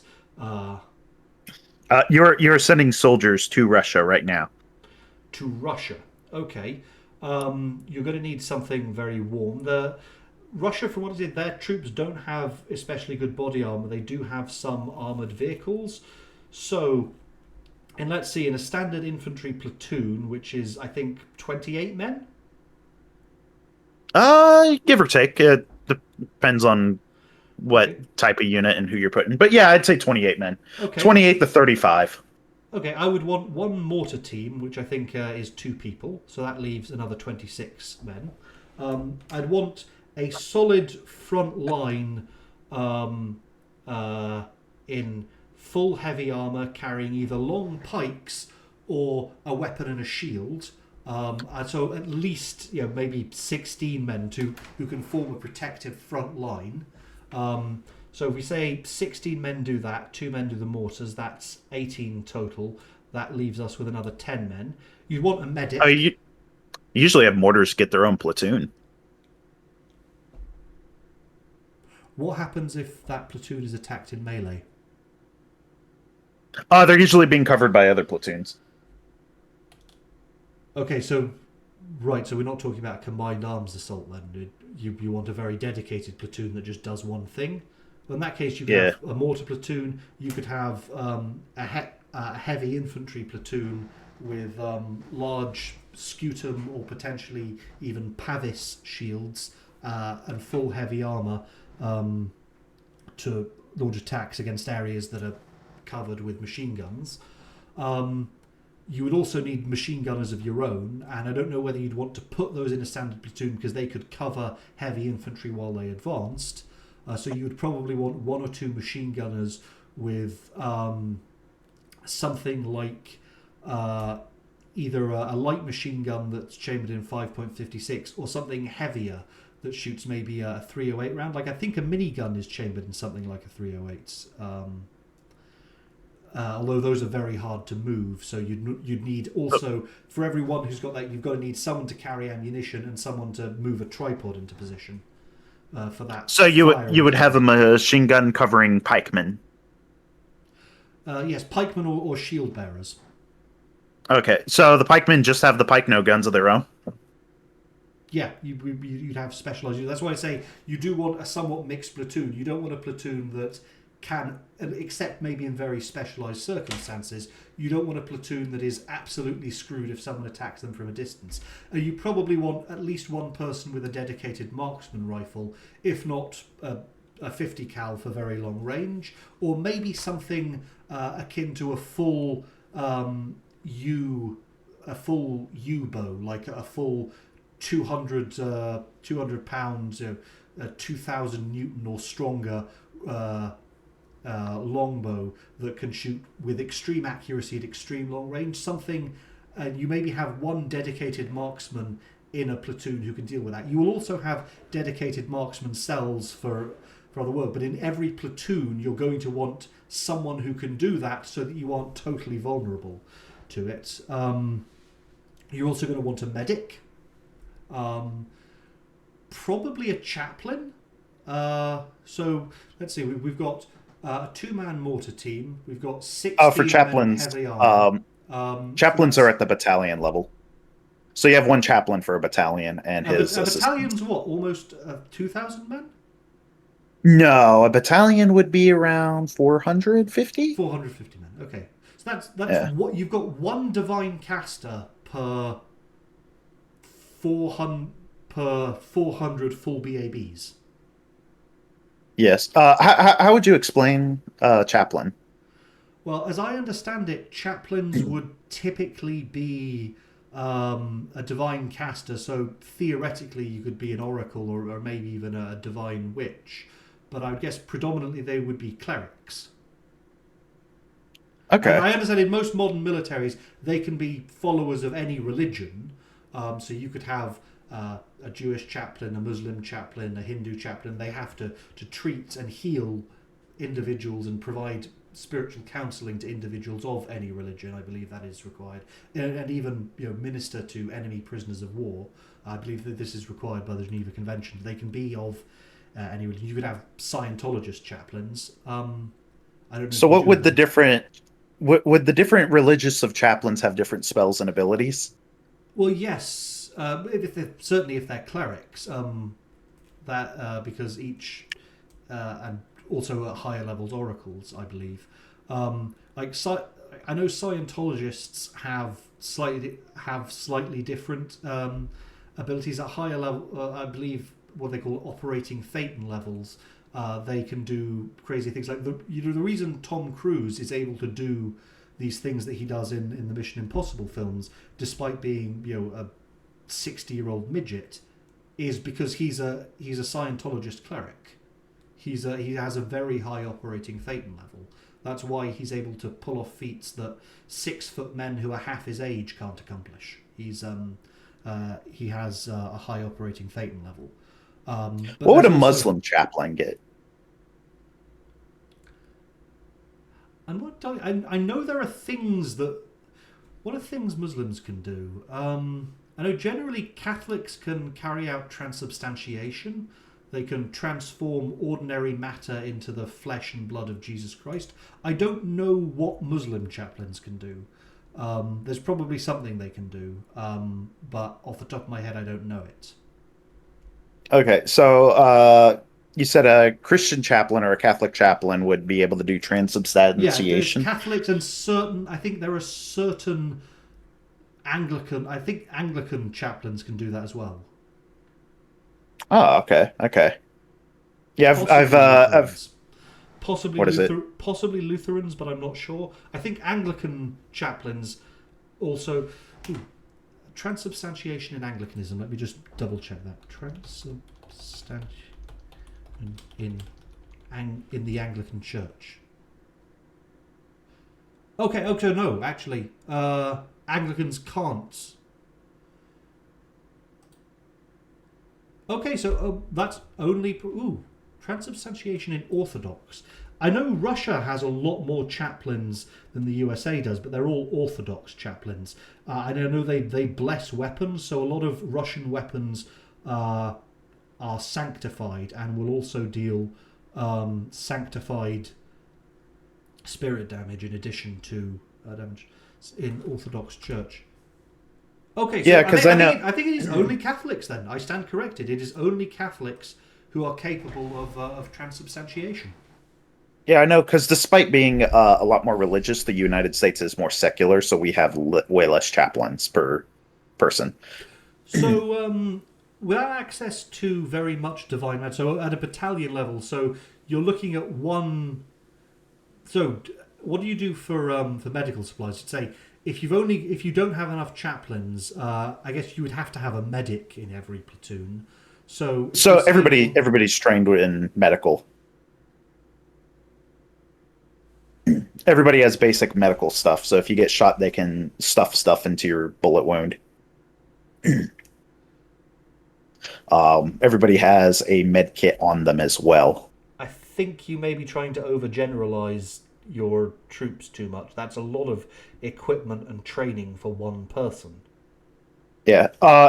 So a one-person medical person is like, here is how you stop somebody from immediately dying while the actual expert shows up. Fair enough. So you'd have maybe one more specialized medic in a given platoon. Yeah, and everybody has their med kit that they keep on their side, and it is standard you keep your med kit on you. And if somebody gets hurt, you use their own med kit on them. You don't use your own med kit on them. It's their med kit on them. Okay. What if some... So the med kit, you attach that to the left thigh, yes? The left side of your bulletproof vest. So I guess what if someone is shot with, say, a high explosive Raufoss round in the left side and it destroys their med kit as well as a... I don't think you're saving them at that point. Really? Yeah, if they're shot with a high explosive round where the med kit's unsalvageable, I don't think you're saving them. Especially in the side there where they might have a side plate, they might not. But I think you're just punching a hole in their lung and heart. Yeah, that seems like a lot of equipment for one person. So you don't think there should be medics at a platoon level? Dedicated medics at a platoon level? At the platoon level, they usually have one dedicated medic. Oh, so that's what I'm saying. You have a dedicated medic. So, okay, we want 16 heavy infantry men-at-arms in full plate with either pikes or possibly poleaxes, maybe great swords, depending on the exact situation you're expecting to face. If you're facing enemy pike formations, you might want to use great swords. Or possibly, like, if you're expecting to move into oncoming enemy fire and face enemy machine gunners, you might use a Pavis shield or a great shield. You've got 16 of them. You've got a 2-man mortar team. You've got 1 medic. We're up to 19 people out of, and you said 35 for a platoon. 24 to 35. It depends on how many squads you have, because you could have 4 or 5 squads. We've got anywhere from 5 people to 16 more people that we could potentially fit. We want a dedicated marksman, and a dedicated marksman is... Would you have a spotter as well? So a dedicated marksman with something long range, maybe a longbow or a scoped rifle. You would also need your sergeants and lieutenant to fill in the... Oh yeah, so they're included in the... So yes, you would want... you're going to want a sergeant and a lieutenant. So lieutenant, of course, is probably going to have a sword. He's going to have to be readily available. You're going to need someone for signalling. You're going to need someone who can send and receive signals, who's going to be carrying things like flare guns, drums, who's trained in semaphore, who's got flags, and all that. That'd probably be a sergeant or a lieutenant. Or your staff sergeant, because the staff sergeant... so the staff sergeant is responsible for signalling? Yeah, they're usually radio operators. Okay, so your staff sergeant does that, and you have your lieutenant, who presumably you would want to give him something that signifies his authority, so he'll maybe either carry a spadroon, I believe, is that the term we're looking for? Spontoon. No, you'd have a spontoon. I'll just get... image of you'd probably want a relatively ornate spontoon, so actually something like this. You'd want a fairly ornate spontoon with a head like this. That would probably be what you'd want for a half pike, it's sometimes called, but something with a head like this that's just a little taller than a man. You'd probably want your lieutenant carrying something like that. You want him to be very easily identifiable so that the men can pick him out on the battlefield. He'd also have to be heavily armoured. So let's see, you've got medic, staff sergeant, who is also responsible for signalling, lieutenant, that's 3 people. You've got your mortar team, that's 5 people. You've got your marksman, that's 6 people. You've got the 16 heavy infantry, we're up to 22 people. So you've got anywhere from 2 more people to 13 more people. Yeah. Okay. What else do we want to have? What other capabilities do we want? You'd probably have dedicated sappers and breaching teams for breaching enemy fortifications with explosives and battering rams and so on. That'd be its own unit that has its own build. So the average infantry platoon is not going to need that. They'll have like their own unit that has like their own equipment to break down and build up structures. Okay, so they so what would be a good thing to put in the final 3 to 13 people? I think any arcane casters? No, the United States military does not have any arcane casters or recognize any magic. What about psychic abilities? I know that the CIA researched those intensively. So you might want to have someone who's been exposed to MK Ultra drugs for I guess that would count as human intelligence. So a dedicated human specialist with psychic abilities. Or would that be No. something more that happens at the battalion level? No. They don't recognize any psychic abilities either. No, they definitely did. The CIA cracked remote viewing back in I think the Oh, 1960s. yeah, but not at the military unit level. Oh. I think I'm starting to see why you guys had so much trouble in Afghanistan. I think you're just I think you're generalizing way too much. You're expecting every soldier to be a medic. You're expecting every soldier to handle way too many responsibilities. You don't have enough specialized people. We do have specialized. They just don't have any magic. What about psychic abilities? Nope, no magic or psychic abilities. Yeah, that's the thing. You've got very few clerics. You've got very few chaplains. You've got apparently no psychics. Yeah, I think you've got too many generalists and not enough specialists. You've got too many riflemen / medics and not enough of the more specialized troops. I think that's what cost you in. I mean, you got logistics. You got different MOSs. But not at a platoon level. Your typical infantry platoon. They're usually their own much units. More than shoot. Yeah, and that's the thing. Yeah. The basic platoon that you deploy to solve a problem doesn't have that many means of solving a problem. You've got no arcane casters, no divine casters, no artillery, no psychic ability. You've just got medics with guns. They got artillery. Yeah, I thought you said those were dedicated groups. You don't have that at the platoon level. Yeah, they're not at the platoon level because they'll have artillery. What is the smallest unit that you would send to solve a problem? And that's what you said. It's all very dispersed. And you're dealing with small terrorist cells. You can't send a full combined arms force to solve every problem. So some problems need to be dealt with a platoon. You'd send a whole battalion into a town, though. Or just the infantry up front. No, you guys must have been bleeding money. How can you afford to do that? Bro, do you know what the US military budget is every year? Bloody hell. It's $1 trillion. The US military spends $1 trillion every year. So let's say some local intelligence source tells you, we believe there's a cell of jihadis operating in a cave up in the mountains, and we think that they are going to meet arms dealers next Tuesday to purchase a chemical weapon. You know when it's going to be, you know where it's going to be. You'd send 1 platoon, 2 platoons.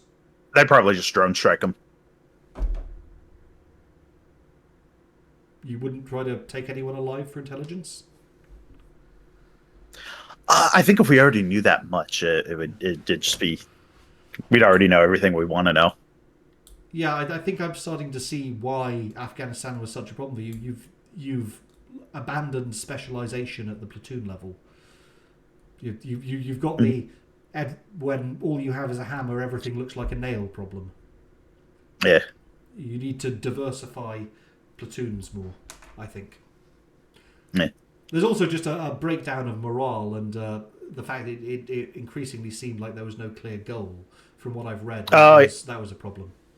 Yeah, there is a huge morale problem. A lot of people have said this actual quote, they don't see the brotherhood in the army anymore. Everybody's just kind of there and doesn't want to actually be there. And as I understand it, restrictive rules of engagement were also a problem. I could see that because we never really engaged that. Even when I was in Iraq, we never really engaged that. What did you do in Iraq then? Pretty much fuck all. Yeah, I'm not surprised morale is so low. It doesn't seem like anyone had a real plan. So, and then we got back, and then COVID was a thing. So we just sat in the barracks for a year and a half. So you were a cavalry intelligence force consisting entirely of infantry soldiers with medical training. Oh, they also had Cav Scouts with no horses.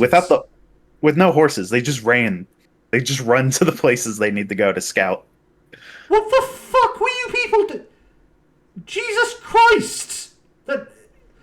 I'm not in any way saying this was your fault, but it sounds like the whole thing was at the upper levels just run by a bunch of incompetents with no idea what they were doing. Yeah. I got a cool cowboy hat out of it, though. How much head protection does that offer? Oh, that wasn't for like actual combat areas. That was just for like ceremony type thing. Is the hat? Like if you were just doing like a regular like day-to-day task, like you'd just wear that. I think it was like, but if you were in like a combat scenario, you'd have your helmet. What is a regular day-to-day task for cavalry reconnaissance if it's not going to involve combat? So you have your military in garrison.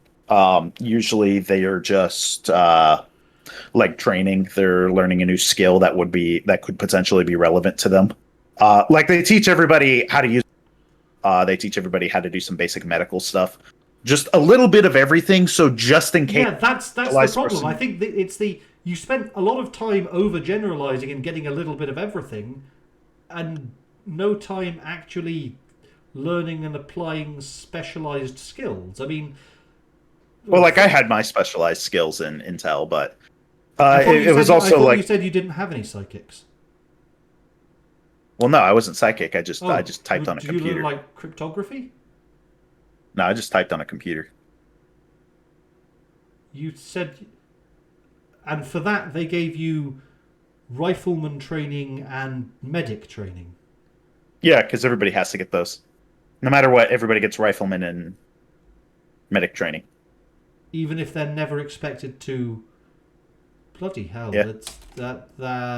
I can see why Afghanistan failed. No one had any plan there. It seemed. For one thing, one chaplain per 450 people. Like, what do you do if you need to remove a curse or something? If the enemies start using curses. You've got you're just cursed. One person to remove a curse from 450 people. You're just cursed. Yeah, no wonder. I don't even think the chaplain's trained in removing curses. Bloody hell! I've only seen one chaplain ever do an exorcism, and it was in a YouTube video, and it was at a Taco Bell. Well, at least they are trained to do that.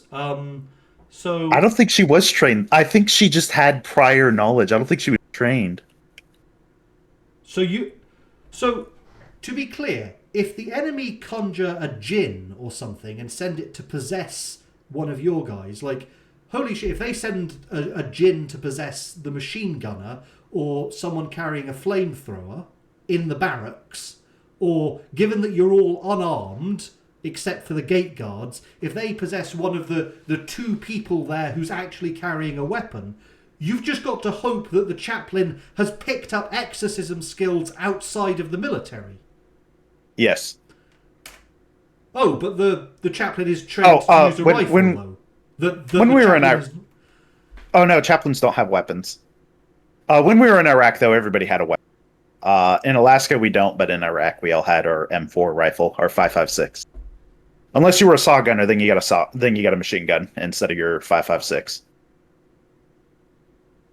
What about marksman rifles? Would that be a 308 or a? No, the M4 was considered a marksman rifle. No, I don't think I saw anybody with this. No shotguns. No crossbows or shotguns. I think shotguns might violate the Geneva Convention. I don't think they. No, they don't. The Germans tried to make them do so, but they don't. That you can legally use them. Yeah. So no pistols, no SMGs, no personal defense weapons. I think some officers were issued a pistol alongside their marksmanship rifle, but we just all had them. We all just had marksmanship rifles. There was no plan, was there? They just sent you out there to tick a box on a spreadsheet. I'm so sorry. And our plate vest. Mine had a groin protector, so if I got shot in the nuts, I might. No, better to have it than not to have it. Did you? Okay, so what about backup weapons? Were you issued with short swords? No. Arming swords? No swords. No knives. Bayonets? No bayonet. Jesus. What the fuck funnily enough, were those idiots plan? Were they just hoping that no one would engage you in melee? Yeah. There is like a little part where you can put the bayonet at the tip of the rifle, but we never got the bayonet.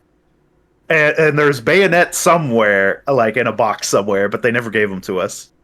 Oh, so that's nice. Due to a logistical fuck up, you're just going to be killed if the enemy decides to attack in melee. No, they just didn't want to give us the bayonets. Were they expensive or something? No, I just don't think they wanted to bother issuing them out and doing the paperwork to issue them out. Bloody hell. Because there's paperwork for every piece of equipment you get issued. So some Pashtun tribesman attacks you with a scimitar, you've just got to fend him off with the blunt end of your rifle. Or hope you can back up enough to shoot him. What do you do if the enemy challenges you to single combat? What do you do if a challenge of single combat is issued? You just shoot him. I think that is actually... That would be under... If an enemy approaches under a flag of parley and challenges you to single combat on the field of battle, you can't shoot that guy. That would be a violation of the Geneva Convention if you're approached under a flag of parley. I've yet to see that happen. I thought they had an honor culture in Afghanistan. They never challenged you to single combat? So I was in Iraq, not Afghanistan, Iraq. but okay, that's a bit. Yeah, no one's ever challenged us to single combat. So what were the enemy equipped with? What were Saddam Hussein's people equipped with? So I wasn't there for that, but they all had AKs. Everybody had AKs, and even civilians had AKs. AKs are all over the third world. Did they have bayonets? I never saw one with a bayonet, but I wouldn't be surprised if I saw someone with one, because they have more relaxed rules, especially if you're a part of a terrorist organization. Was it ISIS you guys were fighting? Mm-hmm. Yeah, ISIS. Okay, I know they were quite fond of knives. Yeah, never got charged with a knife. I never actually got into a shootout. My specialty was doing other things. And without getting too into detail, I did get to a... Oh, well, I get if there's things you can't talk about. I've had security clearance before. There's things I can't talk about that I've done for previous jobs. Yeah. Best I can say is I did assassinate one person. All right. Did you... okay, I know there's probably details you can't talk about. Did you use... a drone strike. Oh, I was going to ask if you used poison. Yeah, I got to be on the team with the drone strike. So, what is the drone? Does the drone, does it drop a bomb, or is it the bomb? It flies in and detonates? No, it drops a bomb. It drops it launches downwards a small missile that tracks to them. Yeah, there's no running away. The guy saw it coming, and he tried driving off, and yeah, he was on a boat in the middle of a lake. Oh yeah, honestly, his best option may have just been to dive. Yeah. I do wonder what would have happened if he just tried to get under the boat, held his breath and tried to get under the boat. Probably would have had a better chance of surviving, but he didn't do that. Because you've only got one bomb on the drone, yeah. Yeah. think so. But yeah, we actually got footage of his family finding his body. Ooh. Yeah. I doubt it was in a very good shape after the drone. I think it was just a torso. Nasty way to go. Yeah, but they had like a whole funeral for him and everything. Oh, well, that's respect for the dead. That's what the leftoids didn't grant to Charlie Kirk. Respect for the dead. Oh yeah. So was he an enemy commander, or was he a specialized? Was he like on the boat to deploy like artillery or something? That I can't go into detail. The thing he was like, I'd say he's middle management. He was very good at his job at middle management. So we were like, okay, he's got to go. Fair enough. I mean, yeah, it's a bad day for him to take a fishing trip, I suppose. Or was he out there on the boat to like meet with a contact and do clandestine? He was doing work. He was working. Well, fair enough. Yeah, valid target. I do wonder. Do you ever use like aquatic drones, or is it all airborne? Like, would it have? It's all airborne. Would it have been possible to send out like a waterborne drone to plant a bomb on the bottom of his boat? Nah, it's all airborne. Okay. The waterborne. I feel like you would have to get out there and then put the thing in the water. It'd just be easier to fly over and then drop it. Well, as you said, they're noisy, so I just wondered if it's maybe quieter to do it that way. Yeah. Oh, the small drones are noisy. The ones that go way up high. You cut out a bit there. Oh, the ones that are like really high up, they don't hear. Oh, okay. That looks quieter. There's a lot of different types of drones. So he saw it coming. For him, it must have just been like a spot in the sky. Yeah, I think he saw the missile. Ah, well, by then it's a bit too late. Yeah. Although, I mean, if he'd managed to get out of the way of it, the blast might have capsized his boat, but there wouldn't have been much you could do at that point if he just swam to shore. Oh, it was like a mile to swim, so he'd probably be in good enough shape to do it. Yeah, not impossible. You'd be very tired at the end of it, though. Yeah, I feel like I could survive. I'm a bit chunky guy too. I feel like I could survive. Well, I'm not going to have a good. Yeah, helps to be a chunky guy. You're more buoyant. Yeah, I'm not going to have a good time swimming, but I mean, there's people who've swum the English Channel. It's not impossible. But no, I guess after the bomb hits, it's no longer an option. Yeah. Especially if you get injured while doing that. Oh yeah, because blood in the water. Do they have piranha in Iraq? Nah, that it wouldn't have that, but you'd still be trying to swim while bleeding. Fresh water, at least, so you're not getting aggravated by salt. Yeah, but you're gonna get tired a lot faster if you're bleeding while swimming. So how clean is the water there? Would you be at risk of infection? It's probably kinder than the bomb just hit him directly. I think it was a stagnant lake, so yeah, you definitely would got. Probably kinder to just have a direct shot at that point. Yeah. But so actually, here's an interesting question. Say it's the same scenario, but he's blending in a crowd of civilians on like a ferry. Do you drop a dart or something more precise? Oh no, they would not do something like that in a crowded area. They wait for them to be alone. So there's nothing you can use that's more precise than a bomb, like drop a dart on him. Nah.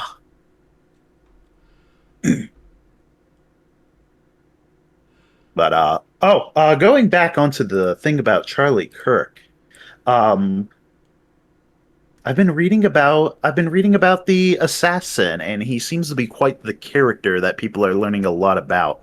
He was very into gay furry porn. He was dating a he was seduced by an uncaged trans feminine temptress, and that's when he started the process of being radicalized in university. What do you mean by an uncaged trans temptress? Well, that's what it appears. I mean, she's now going on. Apparently, she's now gone to the FBI to. Oh, I didn't know anything about this. He took one life, and he should face the penalty for that. Whatever the penalty the law in Utah says he must pay for that. She took two lives. She is responsible for ruining 2 lives. I think it's disgusting that she's now going, oh, I didn't know anything about this. He was a normal person before he met you. She is at least partly responsible for this, I think. If not legally, then at least morally. I could see that as a good point. I think they're trying to push the death penalty for him too. Yeah, they do have that in Utah. And not only is it, well, it's first degree premeditated murder in Utah. It's probably a bunch of other crimes as well. At a federal level, maybe terrorism. There is that argument. Oh yeah. If he conspired with other people, it's conspiracy. If he communicated with them across state lines, there's, again, federal charges. The fact that he ran and that he was... We know that someone pretended to be him to mislead the police. That person is also facing charges. If he was part of a conspiracy to do that, he's also guilty of conspiracy to interfere with law enforcement, I think, isn't it? It's like almost too convenient. All these people wound up trying to help this dude out. This like, must have especially been coordinated. The Jezebel curse with the witches, the man who pretended to be him to mislead the police, all the people he coordinated with on the internet, many of whom may have advised him in how to do this. This is a conspiracy to commit murder involving multiple people. I found his charges. He got aggravated murder, felony discharge of a firearm causing bodily serious injury, obstruction of justice, witness tampering, commission of violent offense in the presence of a child. Yep. I don't think the jury is going to have... I don't think the prosecutor's going to have any trouble proving that to a jury. Yeah. Because he shot a firearm illegally and injured somebody. That injury resulted in death. He tampered with witness, which is interesting. I didn't know witness tampering. Yeah, I think he talked to other people over Discord. That's the logs they've had where he's saying, keep quiet, don't talk to people about this. I think that may in and of itself constitute witness tampering. I think when he called his girlfriend and said, don't tell anyone I did this, that may have constituted witness tampering. But that's just what he's facing in Utah. Is he facing any federal charges? I don't think so. So I think if somehow he was going to be acquitted, they would do federal charges, but I don't think he's getting acquitted. I think you'd need... I don't know of a lawyer in the world that could get you off for that. Sir, my client just saw a fly on him. Yeah. Yeah, I doubt. I don't even know how you would argue in defense of this guy. Genuinely, how do you argue this? Honestly, the best case scenario is get him to turn state's witness. Get him to identify everyone he talked to in exchange for a lesser sentence. Like, genuinely, if I was his lawyer, that would be the best offer. Sell out everyone else he was involved in. The Jezebel witches, the person in the crowd, everyone who gave him advice about this, the entire Antifa network he was part of, in exchange for a reduced sentence. A reduced sentence is probably still... this guy, it would probably still have to spend at least some time in prison. And if he gets out on parole, he's going to have to wear an ankle monitor. He's going to have to check in with a parole officer every week. He doesn't just get to walk away. But that would be the best case scenario, is you go to prison for months or even years, and then you get out and you spend the rest of your life with an ankle monitor checking in with a parole officer every week. That's the best case scenario for him. You know how long American prison sentences are? They're long, because there's a reason for that. You have so many protections for the accused and so many limits for what your prosecutors can do that a lot of other countries don't have. For example, your rules on what can be admitted as evidence are way more restrictive than most other countries. So it's hard for you to convict people, so you have to make the sentences very long when you do. So even if he dodges the death penalty, if he doesn't make some sort of deal to hand over a lot of evidence, even if he doesn't get the death penalty, he's still spending most of the rest of his life in prison, I think. Oh, the guy who shot Reagan is out of prison. Yeah, he was considered mentally ill, though, was he? And also, Reagan didn't die. That's Reagan didn't die. Factor. And he may actually have been mentally ill. That's reminding me my brother's birthday's coming up. So yeah, the Reagan, the guy who shot Reagan was, it seems, actually mentally ill. This guy though was unfortunately just a tragic instance of someone who was seduced and misled, and the idea that the woman who seduced him just gets off scot free, the harlot who led him down this dark path, that she just gets to walk away unpunished and uncaged. I don't think that's justice. So what would your punishment be? You're the judge. What would you choose to punish them? Well, that is the thing. Judges don't get to write the law, and the law may be that she didn't commit incitement, provably. It may be that by law she is not guilty of anything, and it must be society that judges her. And I think unless you can prove she committed direct incitement, and you do have very strong speech protections in the USA for a good reason, unless it can be proven that she committed incitement, that she specifically told him to commit imminent, lawless, violent action, I think she is actually by law not guilty of a crime. Unfortunately, it's not necessary. It doesn't feel just that she gets to walk away, but I think legally she does. Unfortunately, I'm saying you are John Justice. What is your decree that happens? Okay, well, firstly, she has to be. It has to be known that she did this. I think that she incited this event. So there's the case for the Scarlet Letter. You maybe tattoo the letter A, or maybe H for adulteress. This is going to sound harsh and maybe even medieval. I would consider a court-ordered laryngectomy. What is that? Removal of the vocal cords. Okay. By her lying tongue, she led this man astray. Let her lead no other man astray in like manner. Okay. And you are given you are given evidence. Is your choice what to decree to do to them, given the evidence that she did this thing. Okay, if there's evidence of direct incitement, that's a bit different. You could send her to prison for potentially decades. If it's direct incitement, there is a case to be made for incarceration, even on a first offence. If she conspired to commit the murder, which as far as I'm aware she hasn't done, she seems to be cooperating with the authorities. If there is evidence of incitement, she should share the fate of the killer, because she is as guilty as the killer. But as far as I'm aware, there is no such evidence. It seems that at most you could get incitement, but I don't think you'll even find evidence of that. I don't think she's provably guilty of a crime, unfortunately, but morally I do think she's guilty. So what would you do with the killer?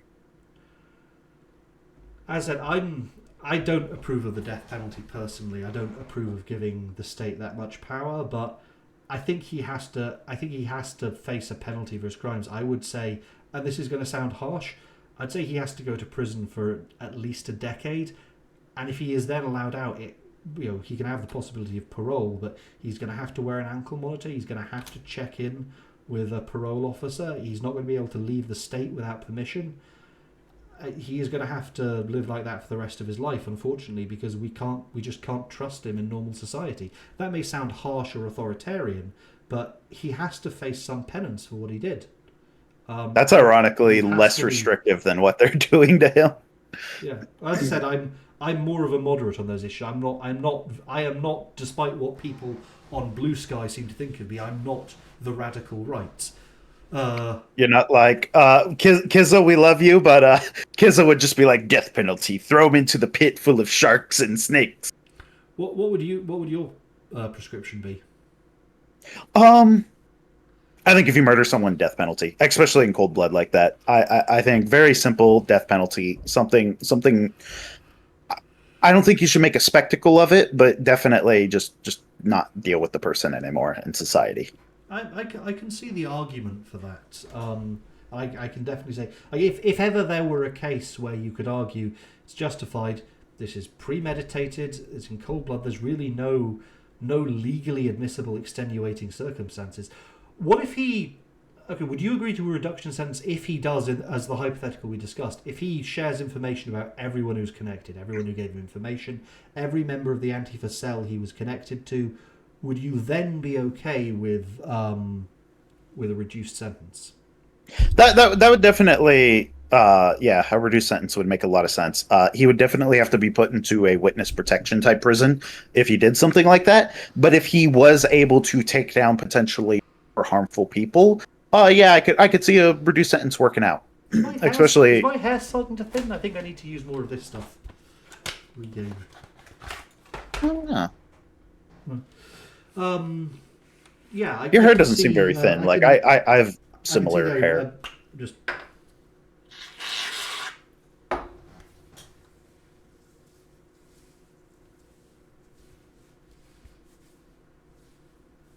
Your hair doesn't seem very thin at all, though. Like I have similar hair structure. sorry. If I you think could, mine's less curly. sorry if you've been speaking. I haven't been able to hear you. I've just put the Oh, headphones back on.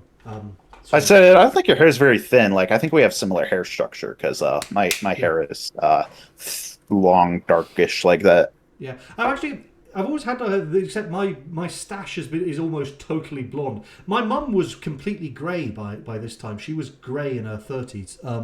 So she's had grey hair for all the time I can remember her.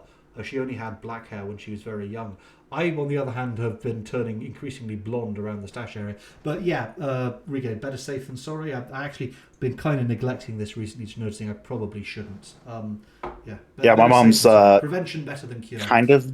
My mom's kind of gingerish, but she's almost bald, and my dad's got like long dark hair. Yeah, that's the thing. I'm turning very very ginger around the like if I shaved everything else except this, you wouldn't know I wasn't blonde. I have one ginger patch like below my lip on my beard, and then the rest is dark, and then Honestly, like some gray streaks. I've had this style for so long. I have no idea what color. This might be grey for all I know. This might come in. If I ever grew this out properly, this might come in grey.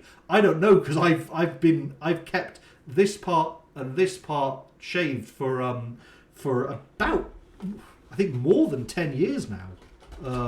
Yeah, So what do they call that? Mutton chops? yeah, the sideburns, the loop. I don't know if there's a technical name for it. But yeah, this is what I've had for a very very long time. So I just have no idea what color this is. That for all I know, if I grew this out, it would come out fucking green or something. Yeah. But no, I've had this one for I can do maybe another 45 minutes. Was there anything else you wanted to talk about? I think I was going to close it out here at like Oh, an okay. hour and a half. Like, Oh, have it just be a full podcast episode. Absolutely. Um, Do another maybe 15 minutes or so. But no, it's been really interesting talking to you. But I just do think what happened to Charlie Kirk was terrible, and there need to be consequences. But I am somewhat reassured by the fact that your administration seems to be taking it seriously, and right wingers Oh, around the yeah. world. There was a massive vigil in this country. Tommy Robinson led a massive vigil for Charlie Kirk. The I mean, you've response had seems to be appropriate to it. From you've the had Charlie right, Kirk, you've had yeah. the woman getting stabbed on the bus, you've Oh had yeah, Irina, foreign name, Zarutska. What? And that guy. yeah. Now there's a problem. That guy is again. It looks like he might get out. No, he. And this is what bothers me. I don't think he can claim insanity because he didn't stab her as soon as he saw her. If he was just going mad and stabbing people and she happened to walk into the train car, okay, the man's a lunatic, but you can't execute lunatics. He waited until she sat down, drew a concealed knife, stabbed her, wrapped the knife up to conceal the blood, walked away. That's rational, premeditated murder. He just didn't notice there was a camera there. That's not that. To be clear, I don't think you could. I think he's demonstrated awareness of his actions and awareness that his actions were wrong. I don't think he can claim insanity for that. Oh, and he literally was saying, "I got that white girl." Yeah, so he knew what he did. He knew what he did. The fact that he attempted to conceal his actions by wrapping up the bleeding weapon shows he knew it was wrong. The fact that he waited until she was in a vulnerable position means he was acting with premeditation. So that you've got all the elements for rational cognition. That's not insanity. That's premeditated, calculated murder. Did you see the DaBaby music video about the stabbing? I'm aware of that. My thoughts are well intentioned, but maybe you should have waited a little longer before bringing that out. I don't really follow yeah, it. I'm not super into like hip hop music myself. I know plenty of people enjoy it. That's good for them. I was thinking, heart's in the right place, but maybe you should have waited a little longer. Like maybe, I get the message. Maybe it's appropriate, but like he's railing against the bystander effect essentially, and that's a good message. But it kind of feels a bit like the Mark Wahlberg. If I'd been there on 9/11, things would have been different, and it's maybe coming across as just a little bit self-indulgent. I do think there is a good positive message. He shouldn't be like dragged through the coals for it, but maybe you should have waited a little bit longer there. Yeah, I got the message, but you did not do a good job at telling the message. I'd rather that musicians try for positive messages and maybe fall a bit short than not try at all. Or negative messages. So we're seeing Donald Trump taking a lot of steps. He's definitely a very proactive administration. So we've come to visit King Charles in the UK. We see he's taken action against H-1B visa abuse. I've seen that recently. We see that he's cracking down on misuse of broadcasting licenses by leftist Illuminati scum like Jimmy Kimmel. We see that he does appear to be taking the situation seriously. Yeah, he definitely, especially now that I feel like he has gotten a lot more freedom of action because he's on his second term. Yeah, he's on his second term. Midterms. And he's an old man. He knows, like, oh, what are you going to do? Prosecute me? I'm going to be fucking dead by the time you can prosecute me. He's got the House and Senate. I'm a big fat 80-year-old man who eats a lot of McDonald's. You're not going to prosecute me because by the time you're in a position to do so, I'll be in the ground. Fuck it. I can do what I want. I think he's aware of the stick he's able to swing right now, especially since it's so hard to get anybody against him right now. He apparently got cleared of the Epstein files. He apparently has the Republican on his side because of the whole Charlie Kirk thing. And this is where I think J.D. Vance is going to be in quite a strong position. J.D. Vance does not have Donald Trump's charisma, but none of the complaints against Donald Trump apply to J.D. Vance. Well, he's old. J.D. Vance isn't old. Well, he's been sexually promiscuous in his past. J.D. Vance hasn't. Well, he was a draft dodger. J.D. Vance isn't a draft dodger. Well, he may have been in the Epstein files. We know J.D. Vance isn't of the right age or income group to have been in the Epstein files. None of their complaints against Donald Trump will transfer over to J.D. Vance. And with the leftist Illuminati media increasingly being shut down, I think J.D. Vance will be in a very good position to be a two-term president. And I think they are setting him up to be the president. I don't think he's got the gumption and the charisma as Trump has, as you said. Very few people do, though. Like, Donald Trump rolled maximum on his charisma. Oh, yeah. I think the same thing happened with the Democrats with Obama. They had a very strong president political-wise. Obama was doing very good campaigner. I don't know if he was a good president. He was a good campaigner. He was a good campaigner. And then Hillary Clinton was just not that. Like, they mistook approval for Obama for approval of Obama's agenda. And so Hillary Clinton and Joe Biden just came out and there was much less enthusiasm for them because they fundamentally were not as charismatic as Obama was. And Kamala Harris certainly wasn't. Oh, yeah, She certainly was not. If the Democrats ever want to win anything again, they need another Obama, and they need to pull back from that far left that is fucking their... I don't think... Well, you say that far left. Look at how many people reacted to Charlie Kirk. It's a significant portion of their base. I don't think they can pull back. I don't think they... If they pull back into the realms of sanity, too many of their voters are radicalized lunatics. And here's the thing. I don't think those people are so much radical or more radical than average Democrats. I think they're more honest about it. Because Obama, he was connected to a bunch of absolute fucking Satanists. He was connected to the Weather Underground. He was mentored by people from the Weather Underground. They were evil. They were demonically possessed. They were unearthly in the depth of their depravity. and Obama was directly connected to those people. The new crop of Democrats aren't necessarily more radical, but the more radical members of them are less able to hide it because they've never had to. They've been in power so long that they've never had to hide how evil and depraved they are, which means people are now, and also because of the proliferation of cameras and social media, people are seeing it. We're seeing who these people are. And I'm seeing relatively moderate people like Brianna Wu who are saying, I don't think I can remain part of the Democrats if they're going to behave like this. I didn't know Brianna Wu said that. Yeah, Brianna Wu, well, part of it was how they're treating Israel. She doesn't like the way they're dealing with Israel. Brianna Wu, I think, may cross over. And I think a lot of... of course, there's also the transgender issue. I think there is... And maybe I'm in the minority on the right. I think there can be a place for transgender people in society. I don't think they are necessarily something that must be anathema, but they must follow proper rules. They have to, they have to register. They don't get to retroactively change their birth. They can have their current genders updated on their passports if they want to, but they don't get to change what their registered sex of birth is on their birth certificate. If you're a trans woman and you either haven't had an operation yet or don't want to have an operation, you've got to wear the cage. Sorry, those are the rules. We are a civilized society. We have to have rules. What is the cage? If you're a transgender What does the man, cage you've got to start entail? taking up some masculine hobbies. So maybe tabletop wargaming, maybe woodworking, maybe model trains. We've got to have rules, and it can't just be self-ID. There's got to be some process you go through where we verify this.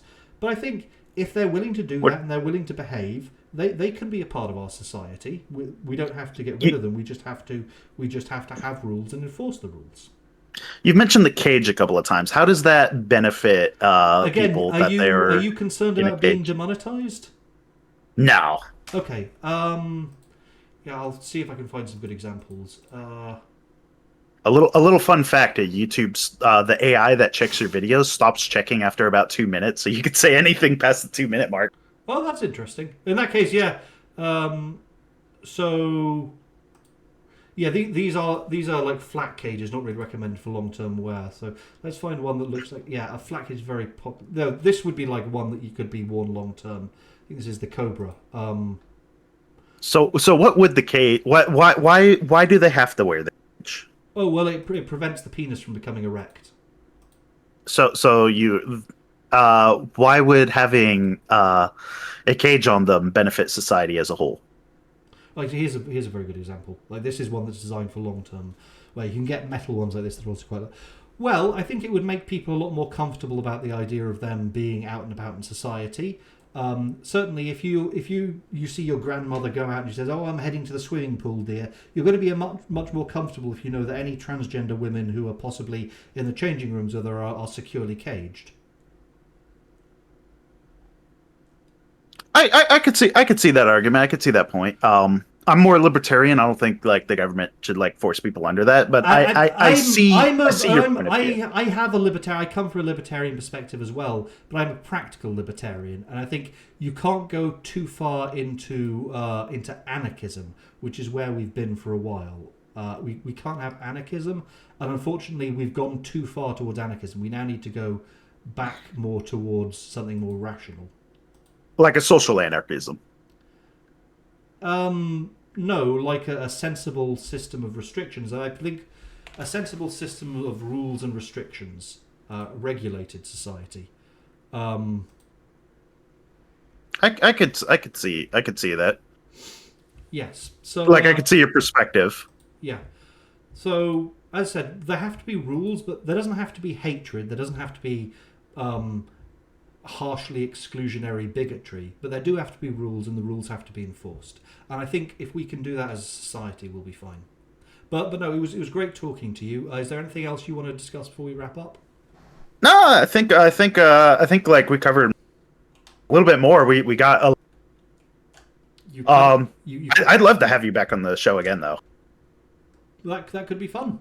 This would be a time that is generally going to be available for me. So no, it was great. It was great talking to you. I said I will post this up on my my YouTube. But some spam idiot is trying to promote some sort of scheme on my my Twitch chat. But it was great I talking to get you. that all the time on whenever I stream on Twitch. I get like, I think I've had one legit Twitch watcher, and the rest were just spam bots.